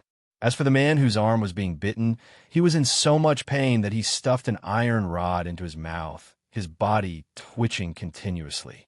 After a moment, Ani Xie passed out from the pleasure, and the person responsible for donating blood also fainted. The two of them were carried away together. Luo Ruing was left a little stunned for a moment, not knowing what to say. Only now did she understand what Ning Yechen meant by that phrase. "You might see some strange people." At first, she thought it was just referring to Han Mei, but she never expected it referred to the other demon gods as well. From now on, even if she saw more strange people, she felt she wouldn't be too surprised. As soon as Ani Xie was carried away, it was the turn of a young girl wearing a cloak and hood, her whole body wrapped up tightly, who timidly walked up. The girl's figure was even more petite than Yin Lily's. Her lovely face was pure and beautiful, with the feeling of a pretty girl next door. It was just that she seemed to have a bit of low self-esteem and was timid. Even standing below the dais, she didn't quite dare to look directly at Luo Ruing. "Teach the 12th-ranked demon god, Gu Ing, jury greets, madam," Gu Ing said in a timid, low murmur, her head bowed. Ooh, this girl looks very normal and cute. Luo Ruiying's eyes lit up. She liked this girl before her at first sight. Her timid appearance was even a little like Luo Ruiying's in the past. She had finally met a relatively normal one. Guing, you don't have to keep your head bowed. You're so pretty and cute. Why do you always keep your head down? Luo Ruiying smiled faintly at Guing. Guing lifted her head, a happy smile appearing on her face, and said gratefully in a timid voice, Thank you, madam. Because other people are always afraid of Guing, so Guing doesn't dare to raise her head. As she spoke, several ferocious, highly venomous centipedes crawled out from under Gu Ying's fair neck, and all sorts of other poisonous insects also crawled out from under her collar. The densely packed insects almost covered her entire smiling face. Even from her mouth and eyes, many small insects crawled out one after another. Fortunately, Ning Yechen had known what would happen long ago and had covered Luo Hongye's eyes early on. For a young child, this was still too horrifying. Luo Ruiying was instantly dumbstruck. Looking down at Guing, she then discovered that all sorts of insects were also continuously pouring out from under her clothes at her feet. Madam, is Guing really pretty and cute? Guing smiled at Luo Ruiying, her words full of eager anticipation. Very pretty and cute. Luo Ruiying gave an embarrassed smile and nodded lightly. She really couldn't bring herself to crush this child's feelings. She had also overestimated herself. Even though she had been prepared, she was still startled by Guing. Thank you, madam. Madam is the gentlest person Guing has ever met. Madam is Demon Lord's wife. Guing is so happy. Guing happily turned around and left with light steps. Whenever Guing passed by the crowd, they couldn't help but hide far away. It wasn't that they were repulsed by Guing having bugs on her. In the demon realm, this was not considered very disgusting or perverted. The main reason was that the bugs on her body were basically all venomous insects. If one were to be accidentally bitten, they would suffer terribly. After Guing left, the last of the 13-seated demon gods also made his entrance. Following the sound of soft bells ringing in the great hall, an old man with a stooped body, his face wrapped in bandages, and holding a cane, walked slowly, step by step, to the area below the dais. Bells were tied to the old man's cane, and with every step he took, the bells would ring. This old man is Shurguitian, the 13th-ranked demon god. Greetings, madam and little princess. Shurguitian bowed slightly to Luo Ruiying, his voice deep and aged. Just standing before him, Luo Ruiying could sense the thick corpse energy and miasma from Shurguitian's body. However, having already seen so many strange people before, upon seeing Shurguitian now, Luo didn't feel much of a stir in her heart. Hello, Elder Shur. Luo Ruiying greeted him very politely. Madam need not be so polite. Shurguitian nodded lightly, his gaze turning to Luo Hongye, who was sitting between Ning Yechen and Luo Ruiying, staring at him curiously with her big, wide eyes. Even though a thick, gloomy corpse energy emanated from his body, her little face showed no signs of discomfort or repulsion. After hesitating for a moment, Shurguitian retracted his aura, stepped onto the dais, and extended his old, withered hand towards Luo Hongye. Luo Ruiying was startled, but fortunately, she held back and did not act rashly, because she noticed that Ning Yechen had no intention of stopping Shurguitian. Shurguitian's hand stopped in front of Luo Hongye's face. His palm opened, revealing a few pieces of candy. The candies were wrapped in a transparent immortal pouch to prevent them from being affected by the corpse energy from his body. One could say he was very meticulous. Grandpa, are these for Yi? Luo Hongye lifted her little head and asked. Shurguitian nodded lightly. Thank you, Grandpa. Luo Hongye smiled sweetly and said her thanks, took the candies from Shurguitian's hand, and impatiently took one out, offering it first to Ning Yechen and Luo Ruiying. Daddy, Mommy, have some candy. Ning Yechen smiled and dotingly stroked Luo Hongye's little head. Only then did Luo Hongye happily pop the candy into her mouth and suck on it. Guetian stared dazedly at the brilliantly smiling Luo Hongye for a moment, his expression involuntarily becoming lost in thought. When he returned to his senses, a trace of a kind smile appeared in his aged eyes, and he slowly turned to leave with his cane. The crowd watched Guetian and couldn't help but jest. Elder Shur actually gave the little princess candy. Incredible. Indeed, I thought he would give her a corpse puppet or something. I think Elder Shur is treating the little princess like his granddaughter. Otherwise, look, Elder Shur is walking much more briskly with his cane. Luo Ruiying also silently watched Guetian's departing figure. This person looked very frightening, and his name sounded very scary, but in his heart, he was actually a very gentle and kind person. Having now met all 13 seated demon god generals, Luo Ruiying felt much more relaxed in her heart. She had originally thought that Yi Tianxin and the others she met in Nanli City were already quite strange, but she hadn't expected the other few demon gods to be even more bizarre. It seemed she still didn't understand enough about the demon realm. She didn't know if she would be able to adapt. Luo Ruiying couldn't help but let out a light sigh. Just as she thought she could finally relax a little, the other various leaders and clan representatives from all lands in the hall also began to take turns coming forward to offer her a toast. Looking at the several thousand people in the hall, Luo Ruiying suddenly felt immense pressure. She was already faintly feeling a trace of drunkenness. With so many people toasting her in turn, she didn't know if she could hold up. If only I hadn't boasted so soon.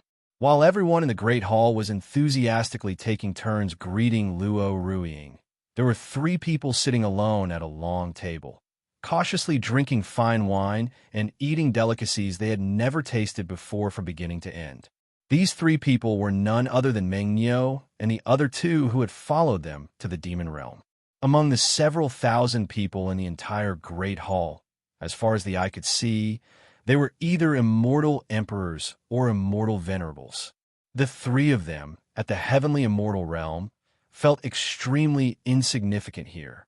Meng Niu and the other 2 assumed a dignified, proper sitting posture, appearing very well-behaved and reserved in the corner of the Great Hall. Only when no one was paying attention to them would they secretly drink a little wine and eat a little something, afraid of attracting anyone's notice. However, even though they were being so cautious, they were still noticed by a portion of the people in the Great Hall. Several burly and imposing men surrounded Meng Niu and the other 2 in the corner, staring at them with curiosity on their faces. How did 3 little animals sneak into the demon god's main hall? I don't know. Never seen them before.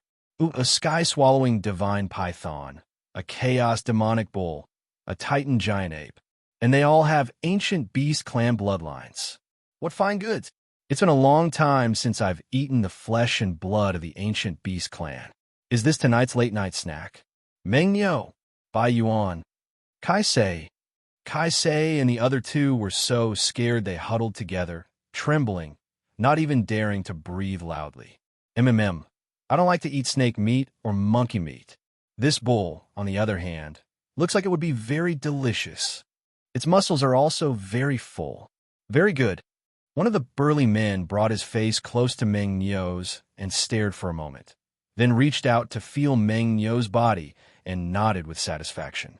Meng Niu almost burst into tears from fright. With a mournful face, he said, "And my meat is tough. It doesn't taste good." "That's even better. How did you know I like tough meat?" "Tough meat is good. It's chewy, slurp slurp." The burly man excitedly licked his 18-centimeter-long tongue, a look of impatience on his face. For a moment, Meng Niu and the other 2 didn't know who the real beast was, them or the other party. To think they hadn't died at the master's hands, only to be eaten as a late-night snack tonight. Just as the few burly men were about to reach for Meng Niu and the other 2, a serene and cold voice sounded from behind them.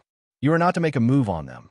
The few burly men instantly felt a chill down their spines and hurriedly turned around, bowing to greet her.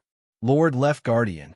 Yu Qingyu gazed at the group indifferently and said calmly, "These 3 are pets adopted by Demon Lord. Without Demon Lord's permission, no one is to make a move on them."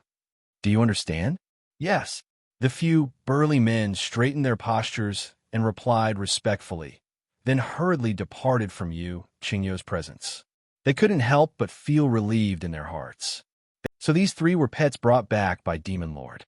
After the few burly men left, Meng Niu and the other two were so moved that they flew directly to Yu Qingyo's feet, hugging her thighs and weeping profusely. Lady Yu, for the first time, they felt that being by Yu Qingyo's side was so safe and reliable. Yu Qingyu looked down at Meng Niu and the other two at her feet and said calmly, "Since you are Demon Lord's pets, you cannot bring shame to Demon Lord. Starting tomorrow, I will send you to a place. Jigo where?" Meng Niu and the other two suddenly felt a chill all over. They silently released Yu Qingyo's legs, a bad premonition in their hearts. Demon God Palace, Bedchamber. Ning Yechen, with one arm holding Luo Hongye, who was sound asleep in his embrace, her little hand still tightly clutching his collar, and the other arm around the drunk Luo Ruing, who was leaning on his shoulder, walked towards the bedchamber. The demon god palace behind them was still bustling and lively. It was just that he had taken Luo Ruing and Luo Hongye and left the banquet early. He couldn't withstand the enthusiasm of the crowd in the hall, who took turns coming forward to offer toast to him and Luo Ruing. If they kept drinking, they would probably be drinking until tomorrow. He didn't mind, but his wife's alcohol tolerance was no good. Even with her suppressing it with spiritual energy, she had become completely drunk after just a few cups. Ning Yechen naturally couldn't bear to let Luo Ruing continue drinking, so he spoke up to stop the others and also bid farewell to the banquet at the same time. He supported his drunk wife with one arm and held his soundly sleeping child with the other as he returned to the bedchamber. After gently placing Luo Hongye on the soft couch, Ning Yechen then helped Luo Ruing undress, removing her celestial dress. Husband. Luo Ruing nestled in Ning Yechen's embrace, her lovely face flushed from the drink, her beautiful eyes intoxicated, and a smile at the corners of her lips. Her hands were wrapped around his nape, letting him change her clothes. This scene felt familiar to him. Although the current Luo Ruing was hazy and intoxicated, extremely alluring and heart-stirring, Ning Yechen had no ulterior motives. With a face full of doting helplessness, he undid her beautiful hair and let her lie down on the soft couch. She clearly can't drink, yet she didn't want to refuse everyone's kindness and enthusiasm and insisted on pushing herself. Gazing at the drunk Luo Ruing lying on the soft couch, muttering in her sleep, Ning Yechen shook his head and turned to get some honey water. "My wife, wake up. Don't sleep yet. Come drink some honey water." Ning Yechen sat on the edge of the soft couch, holding the honey water. Luo Ruing, lying on the soft couch, was like a pouting young girl. She extended her arms towards Ning Yechen, her charming, flushed face clearly asking for a hug. Ning Yechen naturally would not refuse his wife's coquettishness.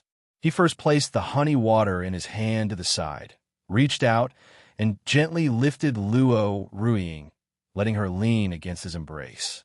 He then casually picked up the honey water from the side again and ladled it spoonful by spoonful to her lips. With a look of satisfaction on her face, Luo Ruing obediently opened her red lips and sipped the honey water from the spoon, one spoonful at a time. Husband is so sweet. After drinking several mouthfuls of honey water in a row, Luo Ruing lifted her beautiful eyes to gaze at Ning Yechen and giggled charmingly. "This is honey water, of course it's sweet, my wife." Ning Yechen smiled dotingly and reached out a finger to gently wipe the corners of Luo Ruing's mouth. Just as Ning Yechen was about to retract his hand, Luo Ruing suddenly grabbed his arm, parted her cherry lips slightly, and took the finger he had just used to wipe the corner of her mouth into her own. Ning Yechen's expression showed his shock. His wife, after getting drunk, was not only clingy, but also unexpectedly a little bolder. His finger could clearly feel her delicate and nimble red tongue licking back and forth. "Husband." After releasing Ning Yechen's finger, Luo Ruing's face became even more hazy and flushed with drunkenness, her beautiful eyes dazed and affectionately gazing at Ning Yechen. Ever since their lovemaking that night where they bared their hearts, Ning Yechen had discovered that Luo Ruiying's lovely face seemed to have truly gained a bit more of a married woman's alluring charm. Ning Yechen stared in a trance, his face uncontrollably drawing slightly closer, his hands embracing her slender and soft waist. Luo Ruiying lightly closed her beautiful eyes, slightly tilting up her snow-white, jade-like neck. Their lips fused together, their red tongues intertwined, each intoxicated with the other. Luo Ruiying's body was tinged with a rich, intoxicating aroma of wine, and her mouth and delicate tongue were full of sweet honey liquid. After an unknown amount of time, Ning Yechen reluctantly parted from Luo Ruiying's red lips. And as expected, Luo Ruiying fell headfirst into his embrace and drifted soundly to sleep. He knew it would be like this again. Ning Yechen lovingly stroked Luo Ruiying's beautiful hair, which was as smooth and fine as silk. He carefully laid her down beside Luo Hongye and tucked her into the quilt. He had wanted to ask her tonight what had happened to her 10 years ago. It seemed he would have to wait until next time. After removing his clothes, Ning Yechen slipped into the quilt, gently kissed Luo Ruiying's forehead, and then pulled both her and Luo Hongye into his embrace. Luo Ruiying, in her sleep, had a relieved smile on her face. Heavenly Realm, Dao Immortal Clan. On the other side, while Ning Yechen was holding Luo Ruiying and sleeping peacefully, someone else could not sleep. In a secret chamber of the Dao Immortal Clan's ancestral hall, Dao Xian Changjue stood in the center of the room, looking around at the walls with a horrified expression. The walls should have originally been densely lined with countless immortal tablets, but now, those immortal tablets were all shattered. Each immortal tablet had a wisp of a Dao Immortal Clan disciple's immortal soul infused within it, so that they could know at any time if a disciple had met with misfortune. And at this moment, the several thousand immortal tablets in the secret chamber were all shattered. Every single shattered immortal tablet, without exception, belonged to an elite disciple of his Dao Immortal Clan. Those were all outstanding disciples that had taken several hundred years of painstaking selection and cultivation to nurture. They had actually all perished. Dao Xian Changjue suddenly felt a chill all over his body, and an inexplicable fear crept over him. The immortal ancestor had taken the clan's 6 great celestial law elders and a group of clan disciples to the lower realm to capture Luo Hongye. He had originally thought it would be an easy capture and that they would return quickly. He never expected that after several days, there was still no news, making him increasingly uneasy and worried. Upon entering the secret chamber to take a look, he saw an incomparably shocking scene. The several thousand clan disciples had all perished as immortals. How could this be possible? That's right. What about the 6 great celestial law elders and the immortal ancestor? Dao Xian Changjue was burning with anxiety. His only hope left was the Dao Immortal Clan's immortal ancestor, Dao Xian Tianhua. As long as the immortal ancestor and the others were still alive, then things were still fine. The Dao Immortal Clan would still have an unshakable position in the heavenly realm. Dao Xian Changjue continuously opened several restrictive barriers leading deeper into the secret chamber and rushed to its depths in a great hurry. With an uneasy heart, Dao Xian Changjue opened the stone door of the secret chamber. Rumble. The stone door moved aside, and what met his eyes was a cracked immortal tablet. As for the other 6 immortal tablets above it, without exception, all were shattered. Dao Xian Changjue's legs instantly went soft, and he collapsed onto the ground, his face ashen. The immortal tablet was not completely shattered, which meant the immortal ancestor's divine soul was still present, but his immortal body was likely gone. The Dao Immortal Clan's 6 great celestial law elders and the immortal ancestor had all perished as immortals. How could this be possible? Could that demon lord truly be so terrifying? Dao Xian Changjue hurriedly flashed back to the Dao Immortal Clan's ancestral hall and shouted in a loud, urgent voice. All disciples of the Tao Immortal Clan, hear my order. From this moment on, seal the clan residence. No one is permitted to take even half a step outside. The sect is to be on the highest alert. Violators will have their divine souls annihilated. The roaring sound spread throughout the entire Tao Immortal Clan residence, leaving everyone greatly puzzled. The Tao Immortal Clan had stood in the heavenly realm for several thousand years and had never once sealed the clan residence. Daoxian Changjue did not explain further and immediately transformed into a divine rainbow, departing for another location. Now, the only one who could save the Tao Immortal Clan was that esteemed individual.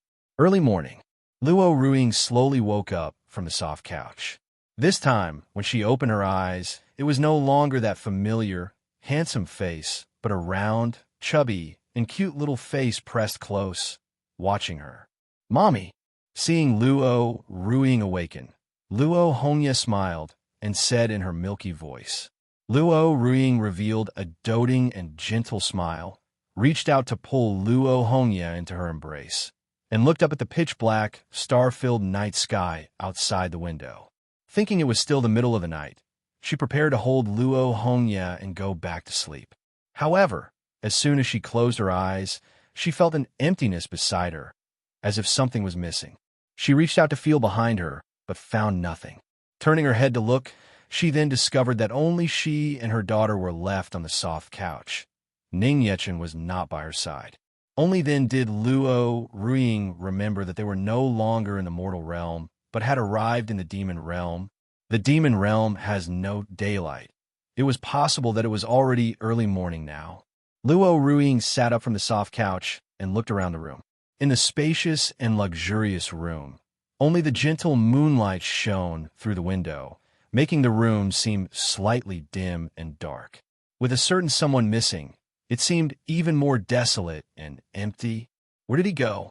Luo Ruiying lifted the quilt, saw that she was only wearing a doo-doo, and remembered how she had seemed to get drunk and act coquettishly again last night. She couldn't help but raise a hand to touch her flushed, lovely cheeks.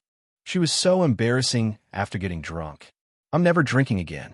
Luo Ruiying composed herself. As she got up, she happened to see the time stone placed in the room. The time on it was clearly already approaching noon.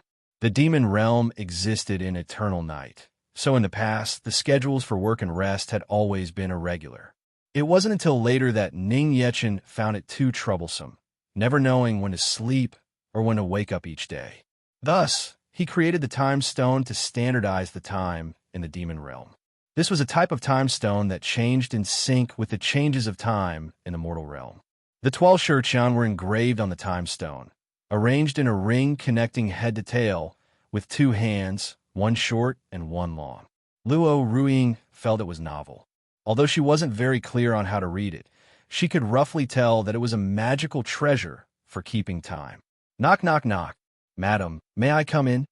Just then, there was a soft knock on the door, and Yu Qingyo's voice came from outside. "Please come in," Luo Ruiying replied after putting on her clothes. Yu Qingyu slowly pushed the door open and entered, bowing slightly to Luo Ruiying with her usual dignified and elegant posture. "Madam, you are awake." "MMM," Luo Ruiying said, a little embarrassed. Having just arrived in the demon realm, she had slept all the way until noon. "Where did he go?" Luo Ruiying picked up Luo Hongye from the soft couch and asked Yu Qingyu. "Demon Lord is in the study. He said that Madam was drunk last night and told me not to disturb you for the time being." Yu Qingyu walked to a white stone in the room and lightly pressed it with her palm. The stone instantly lit up with a white glow, illuminating the room. Seeing that Luo Ruiying seemed somewhat curious, Yu Qingyu took the opportunity to explain. "Madam, this is called a white shimmer stone. It is the most common lighting tool in our demon realm. You only need to touch it, and it will light up with a shimmering glow. Touching it again will retract the light." Luo Ruiying was greatly amazed. The things in the demon realm were indeed quite different from those in the heavenly realm. Lighting in the heavenly realm was often provided by night-luminescent pearls or glowing insects. There were also illuminating celestial stones, but their light was controlled by means of covering them. This was the first time she had seen such a convenient method of lighting. "Madam, since you are already awake, it's time to get ready." Just as Luo Ruiying was curiously examining the white shimmer stone, Yuqingyu lightly clapped her hands. Several maids instantly walked in from outside the room. Each maid was in the bloom of youth and beautiful, with a shimmering smile on her face. They bowed to Luo Ruiying in unison and greeted her. "Madam." Under Luo Ruiying's confused gaze, the several maids all came forward, took hold of her, and pushed her into the adjoining bathroom. Inside the bathroom, the bath was as wide as a lake, shrouded in white mist, and hot steam filled the entire room all day. The several maids, without another word and without any hesitation, stripped Luo Ruiying completely naked. "Why, wait a moment. I can do it myself." "How could that be, madam? Our duty is to serve you. Please do not struggle." Luo Ruiying covered her naked, delicate form and tried her best to refuse, but she could not stop the maid's enthusiastic service. In a few swift motions, the completely naked Luo Ruiying was ushered into the bath.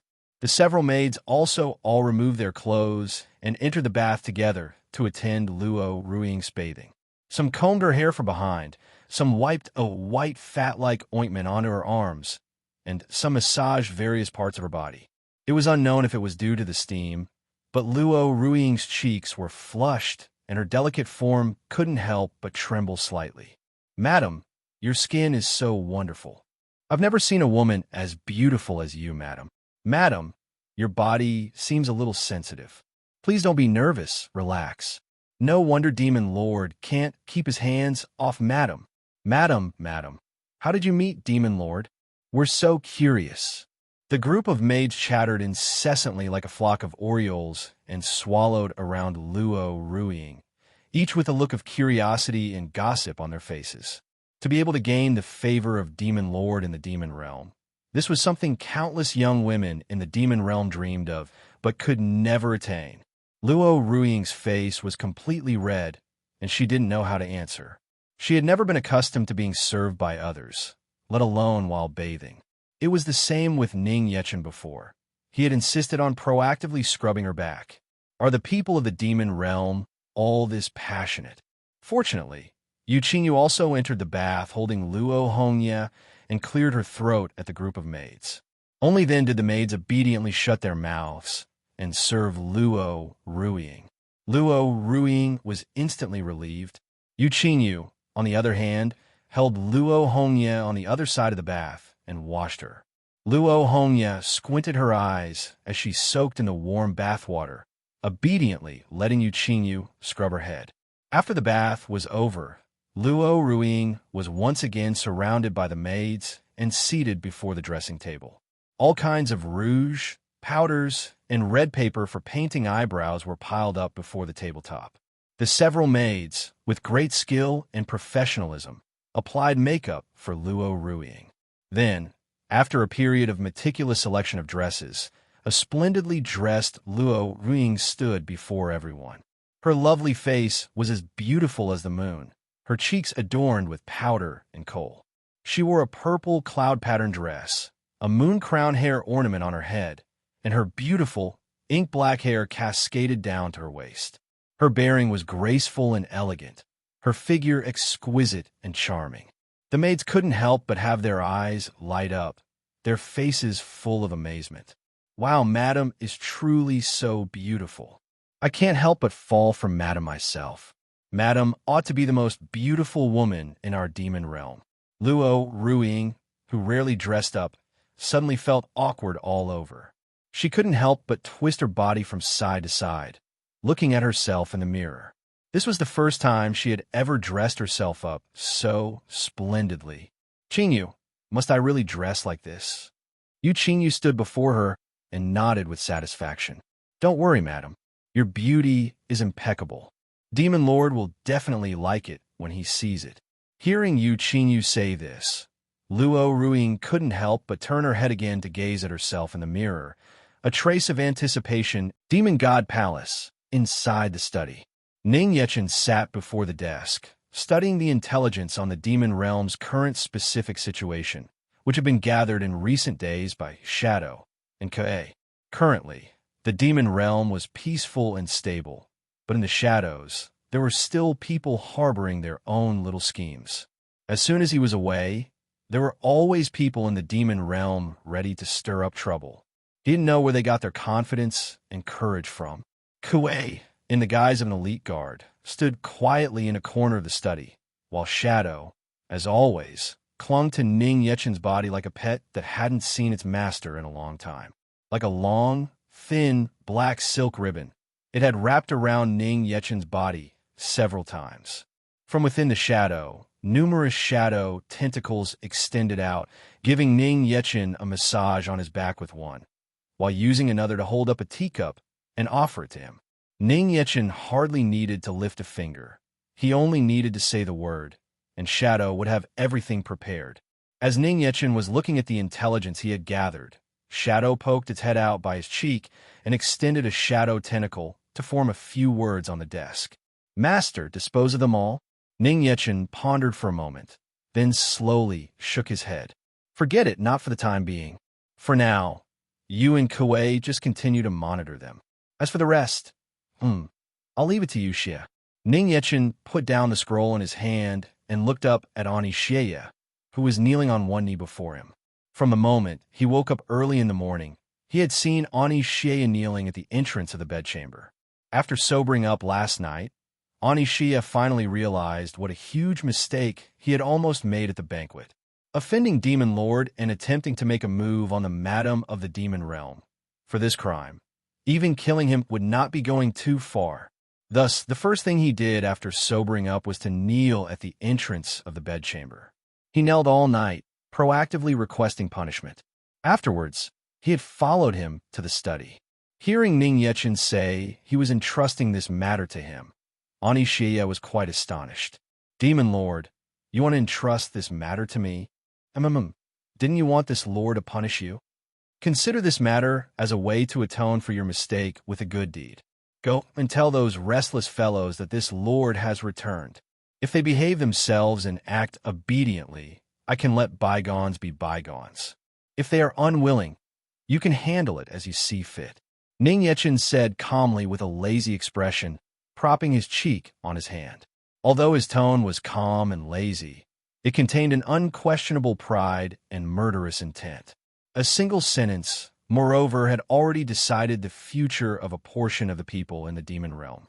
"Yes, Demon Lord, I will definitely not disappoint you." Ani Xie lightly touched his chest and said, gazing at Ning Yechen with a solemn expression. At this moment, his heart was filled with excitement. Not only had Demon Lord not punished him for his rudeness last night, but he was still willing to trust him and entrust this matter to him. What an honor this was! Moreover, Demon Lord had said he could handle it as he saw fit. Perhaps he could also enjoy himself for the first time in a long while. "Demon Lord, are you not going to dispose of them all directly? As long as you give the order, my side can make a move directly." Kuei, standing in a corner, took the initiative to ask for the task. She had originally thought that, given Demon Lord's former personality, he would have had them all disposed of directly.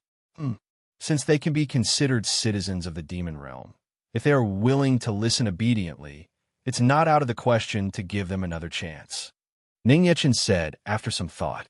Actually, if it were him from over 100 years ago, before he went into seclusion, he probably would have just sent people to flatten that place without another word. Perhaps because he had been in seclusion for a long time, plus he had become a husband and a father, his heart couldn't help but soften a little. Wanting to dispose of those restless fellows was very easy for him. At most, it was a matter of a single slap. Even if he gave them one more chance to reflect, it would not have the slightest impact. Kuei, Ani Xie, and the others were very surprised by Ning Yechen's decision, but as long as it was a decision made by Demon Lord, they would obey it unconditionally. After a period of playful games, Luo Hongye realized that the demon gods didn't seem to be bad people, and she gradually became familiar with them, no longer fearing them as much. The demon gods even began to take turns bringing food to Luo Hongye's mouth to feed her. Luo Hongya sat obediently on the ground with her legs spread out, eating bite after bite of the various foods brought to her mouth. Like a cute little animal sitting on the ground being fed. Personally feeding the demon realm's little princess, aside from Demon Lord and Madam, was basically Yu Qingyo's exclusive privilege. However, seeing how happily Luo Hongya was playing, Yu Qingyu indulgently acquiesced. Of course, only for this one time today. Wow, the little princess ate the pear from my hand. If she could suck on my finger, that would be even better. Chi Huan spun the golden rings in her hand, and in 2 or 3 moves, peeled and diced an heavenly pear, feeding it piece by tiny piece to Luo Hongya's mouth. Seeing Luo Hongya take a bite, she immediately covered her cheeks in excitement and happiness. The little princess is just too cute. I can't take it anymore. I can't hold back. Left Guardian, please forgive my impoliteness towards the little princess, but please let me hug the little princess. Chi Huan pleaded with Yu Qingyu, panting heavily, her face flushed, and a look of fanaticism on her face. The others also had expressions of anticipation. No, Yu Qingyu refused them coldly without a second thought. Although the little princess was no longer as timid and afraid of strangers as before, it didn't mean just anyone could hug her. Besides, with the fanatical state Chi Huan and the others were in, looking like they were about to eat someone, she couldn't feel at ease in trusting the demon realm's little princess into their hands. Of course, this also included a tiny bit of her own personal possessiveness. It was already a stretch to tolerate them feeding the little princess. Now, they dare to compete with her for the right to hug the little princess? Don't even think about it. Rejected so unhesitatingly by Yu Qingyu, Chi Huan and the others couldn't help but show tearful, pitiful expressions as they pleaded again. Then what about a kiss? No. Then what about poking the little princess's cheek? No. Left Guardian, you're selfish. We demand the equal right to dote on the little princess. After several consecutive pleas were ruthlessly rejected, Chi Huan couldn't help but point at Yu Qingyu and scold her. She could tell at a glance that Yu Qingyu clearly wanted to monopolize Luo Hongya. This is blatant tyranny. The others also nodded in agreement. They expressed their support for Chi Huan mentally. Facing the dissatisfied complaints of Chi Huan and the others, Yu Qingyu, however, raised her head high, her expression cold as she gazed at them. So what if I am? What? You're not convinced? The crowd. Everyone gulped and silently took a step back. Chi Huan turned her head, only to find she was the only one left beside her, and couldn't help but look at the others disdainfully. This bunch of bastards truly has no sense of loyalty.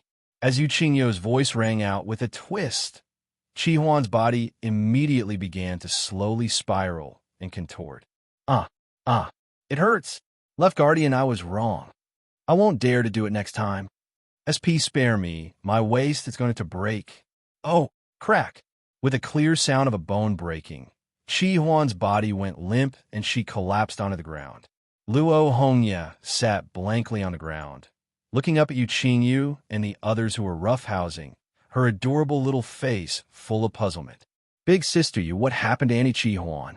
Don't worry, young miss, she's just tired, just taking a nap.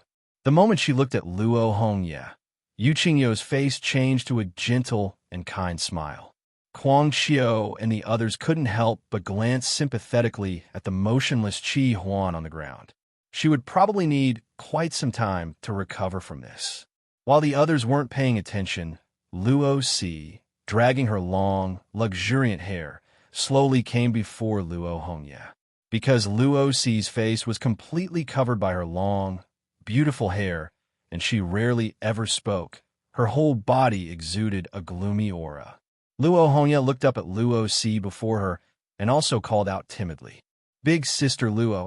Luo Si slowly squatted down, extended her pale, slender palm in her hair, took out a handful of dark green hair strands, placed them into a brocade box, and handed it to Luo Hongya. "Is big sister Luo giving this to Yi?" Luo Hongya asked adorably. Luo Si nodded slightly. "Thank you, big sister Luo." Hearing this, Luo Hongya happily accepted the brocade box. Looking at the beautiful, glossy dark green hair in the box, she curiously wanted to reach out and touch it. Luo Si quickly reached out her hand to stop her, slowly shook her head, and said softly, "Dangerous." Her hair strands could even sever immortal swords. If Luo Hongya accidentally touched them, she would lose a finger. Kuang Xiao and the others at the side clicked their tongues in amazement upon seeing this scene. Luo Si actually gave her hair to someone else. Besides Demon Lord, the little princess is the second one, right? Luo Si giving her hair represents her willingness to serve. This is her swearing fealty to the little princess in advance, isn't it? Damn it, she beat us to it. Perhaps it's also possible she simply likes the little princess? Now here, Luo Ruiying was stunned upon hearing this, and her face immediately flushed shyly. How could he so easily suggest such a bold and embarrassing action? What's wrong? Is there a problem with doing it here? Ning Yechen asked, puzzled. He didn't quite understand why his wife had suddenly become shy. He just wanted to hug the child. Luo Ruiying looked around the study. At this moment, besides her, Ning Yechen, and the child, there seemed to be no one else in the study. If it was just for a hug, it seemed it wouldn't be a big deal. Besides, every night when we sleep together, when are we not holding each other? Luo Ruiying mustered her courage and slowly walked in front of Ning Yechen.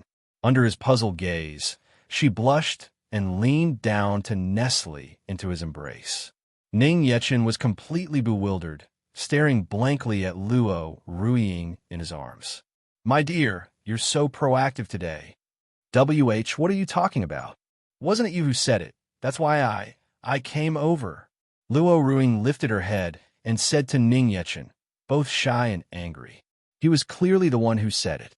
She had only mustered the courage to come over to satisfy him. How did it become her being proactive? Ning Yechen blinked his eyes, only then understanding that Luo Ruiying had likely misunderstood his meaning. He chuckled lightly and explained, "Wife, what I actually meant was that I wanted to hug Yi. Luo Ruiying froze, and in an instant, her face flushed completely red with a whoosh. So Ning Yechen had been talking about hugging the child, and she had mistaken his meaning, throwing herself at him. You'd better make yourself clearer next time." Luo Ruiying bit her silver teeth and shot a fierce glare at Ning Yechen. Just as she was about to get up from his embrace in shame, she was pulled back and held tightly by Ning Yechen's hands, pressed back into his arms. "It's all right. Since my wife likes it, let's just hug together. I don't mind." Although Ning Yechen had only wanted to hug the child at first, since his wife had taken the initiative, there was naturally no reason to refuse. Luo Ruiying was already holding Luo Hongya in her arms while nestling in Ning Yechen's embrace, so one could say that both mother and daughter had fallen into his arms together. After a few symbolic struggles, Luo Ruiying just let Ning Yechen hold her in his embrace. Besides, if he deliberately didn't let go, there was no way she could break free with her strength. It's not that she wanted to lie in his arms. Luo Hongya, on the other hand, was very happily nestled in the arms of both Ning Yechen and Luo Ruiying. "My dear, why did you specially dress up today?" Ning Yechen asked, holding the delicate, soft, and warm Luo Ruiying in his arms. Ever since he had known Luo Ruiying, he had never seen her deliberately dress up like this. "It wasn't me who wanted to dress up. It was arranged by Qingyu," Luo Ruiying said helplessly in a soft voice. "As soon as I woke up, I was pushed into the bath by a group of maids, and then was pulled along to be meticulously dressed up. So it was arranged by Qingyu." Ning Yechen had an epiphany. No wonder. He had been wondering why his wife had suddenly taken the initiative to put on makeup. Nowadays, even the combing of her hair when she got up was done by him. It was highly unlikely she would take the initiative to put on makeup. Ning Yechen remembered that when Yu Qingyu was preparing to go see if Luo Ruiying was awake, he had told her that he planned to take Luo Ruiying for a stroll in the city today. That's why Yu Qingyu had specially arranged for people to dress Luo Ruiying up so splendidly. I can only say, "Qingyu, you did a good job." Ning Yechen couldn't help but silently praise Yu Qingyu in his heart. It was a rare chance to see his wife so splendidly dressed up.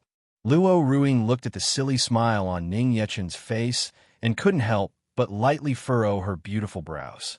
She was even beginning to suspect that this was an arrangement Ning Yechen had ordered Yuqingyu to make for her. But before Luo Ruing could ask, she suddenly caught sight of the shadow at Ning Yechen's feet seemingly squirming. This instantly startled Luo Ruing, and she quickly scrambled up from his embrace. There was someone else in the study. After being discovered, Shadow quickly burrowed into Ning Yechen's shadow. Ning Yechen looked down and discovered Shadow, who had not yet left. He smiled and said to Luo Ruing, "Wife, don't be afraid. That is Shadow, the supreme commander of the demon realm's Shadow Guard attendants. Shadow, come out." At Ning Yechen's command, Shadow immediately transformed from the shadow into a jet-black humanoid figure and appeared before Luo Ruing. Luo Ruing curiously sized up the humanoid black shadow before her. Yesterday, when they ascended the dais, she had noticed Shadow silently appearing on Ning Yechen's right-hand side. At the time, she hadn't paid it too much mind, but now, looking at it up close, she further realized that this person was also extraordinary. Besides having a humanoid silhouette, the rest of it was completely jet black. It had no facial features on its face, like a walking shadow. From its body, she couldn't even sense any spiritual energy or signs of life. Shadow placed a hand on its chest and bowed slightly to Luo Ruing in greeting. The shadow of its palm spread out, coalescing into the phrase, "Hello, madam." "Hello," Luo Ruing replied with a faint, light smile. She also realized that this strange person didn't seem to be able to speak, yet surprisingly could understand what others were saying, even though it clearly had no mouth or ears. The demon clan is Luo Hongye, nestled in Ning Yechen's embrace. Her little face, also full of curiosity, stealthily extended a tender finger and poked at Shadow. Her finger passed directly through Shadow's body, as if passing through a three-dimensional shadow, without the slightest sensation. Luo Hongye's big eyes widened slightly, her little face gradually becoming even more curious. Her little hand continuously waved back and forth through Shadow's body, as if trying to touch it. "Yi, you can't be so impolite." Seeing this, Luo Ruing spoke to Luo Hongye in a slightly stern voice, although she was also very curious. Waving one's hand back and forth through another's body was, after all, discourteous. "But mommy, it's so interesting." "Yi can't touch it." Luo Hongye's big eyes lit up, and she looked at Luo Ruing, saying in her soft, sweet voice. She had the feeling of having discovered a new toy. Shadow extended its palm towards Luo Ruing, indicating that it was all right and that it didn't mind Luo Hongye playing with its body. Shadow turned to look at Luo Hongye, its jet-black body gradually solidifying in a way that was difficult for the naked eye to perceive. When Luo Hongye touched Shadow's body again, it suddenly felt as if she had touched a solid entity. She was able to make contact. "Wow, oh, you can touch it now." Luo Hongye's little mouth opened slightly, her expression even more amazed. Shadow poked its head, assuming a thoughtful posture. Then, as if it had thought of something, it nodded to itself. Although it had no expression on its face, both Ning Yechen and Luo Ruing could tell that it seemed very happy and intended to amuse Luo Hongye. Under Luo Hongye's curious gaze, Shadow suddenly sank into the shadow on the ground, instantly vanishing without a trace. "Ah, it's gone." Luo Hongye was very curious and even craned her neck to look down at the ground, trying to find a trace of Shadow. Meanwhile, Shadow had already silently circled around from the shadow at Ning Yechen's feet to behind Luo Hongye, reaching out to gently tap her shoulder. When Luo Hongye turned her head and saw Shadow, she was very incredulous and happy. It appeared again. Luo Ruing had been watching Shadow's every move intently the whole time, yet she also hadn't detected where it had hidden, until it took the initiative to reveal itself from the shadow. Ning Yechen looked at the astonished expressions on the faces of Luo Ruing and Luo Hongye. While stroking Luo Hongye's little head, he explained softly. This is one of the main abilities of the Shadow Clan. It can ignore any spatial restrictions and travel freely within any shadow. Ignore any spatial restrictions. Hearing this, Luo Ruing was greatly shocked. That means no formation or barrier can restrain it. What a heaven-defying ability this was. To display its ability, Shadow once again disappeared from before Luo Ruing's eyes on the spot, then emerged halfway from the shadow at her feet. As long as it was willing, it could travel freely throughout the 6 realms. Even now, if it were asked to make a trip to the heavenly realm, it would be able to silently appear in some shadow in the heavenly realm in an instant. So incredible. Luo Ruing couldn't help but exclaim in amazement. But Shadow's abilities were not just limited to this. After emerging from the shadow at Luo Ruing's feet, Shadow began to twist and transform its shape right in front of her. In the blink of an eye, a woman with a face and figure identical to hers appeared before Luo Ruing. Even the clothes on her body were replicated. "Madam," Shadow smiled faintly and greeted Luo Ruing again. The voice that came out was also completely identical to hers. Luo Ruing was instantly dumbfounded. She almost thought she was looking in a mirror. After turning into her likeness, it was able to speak. "Daddy, 2 mommies." Luo Hongye pointed at Shadow and turned her head to look at Ning Yechen, speaking with curiosity. "Then does Yi know which one is the real mommy?" Ning Yechen stroked Luo Hongye's head and asked with a smile. Luo Hongye furrowed her little brows, looked carefully again and again, then sniffed with her little jade nose. Finally, her face revealing her delight, she pointed at the real Luo Ruing and said with a smile, "Mommy, this one." "Oh, how did Yi find out?" Ning Yechen asked curiously. The little one actually managed to tell them apart so quickly. Shadow's disguise, one could say, had achieved a level where its demeanor and voice were completely identical. Even someone familiar would generally find it very difficult to quickly tell the difference on the spot. Luo Hongye smiled and pointed her own little nose. "Yi smelled it out. Mommy's body smells so good." Ning Yechen and Luo Ruing were stunned upon hearing this, and then found it both funny and exasperating. So that was it. She had just taken a flower bath this morning and had also applied jade ointment to her body. No wonder the child recognized her at once. Shadow also hadn't expected to be exposed like this.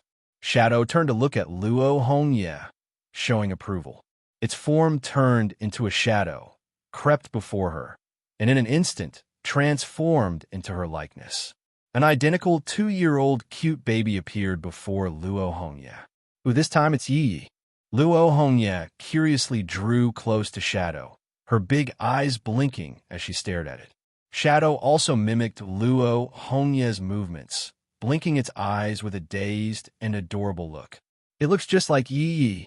Can I touch you?" Luo Ruing couldn't help but walk forward curiously and ask.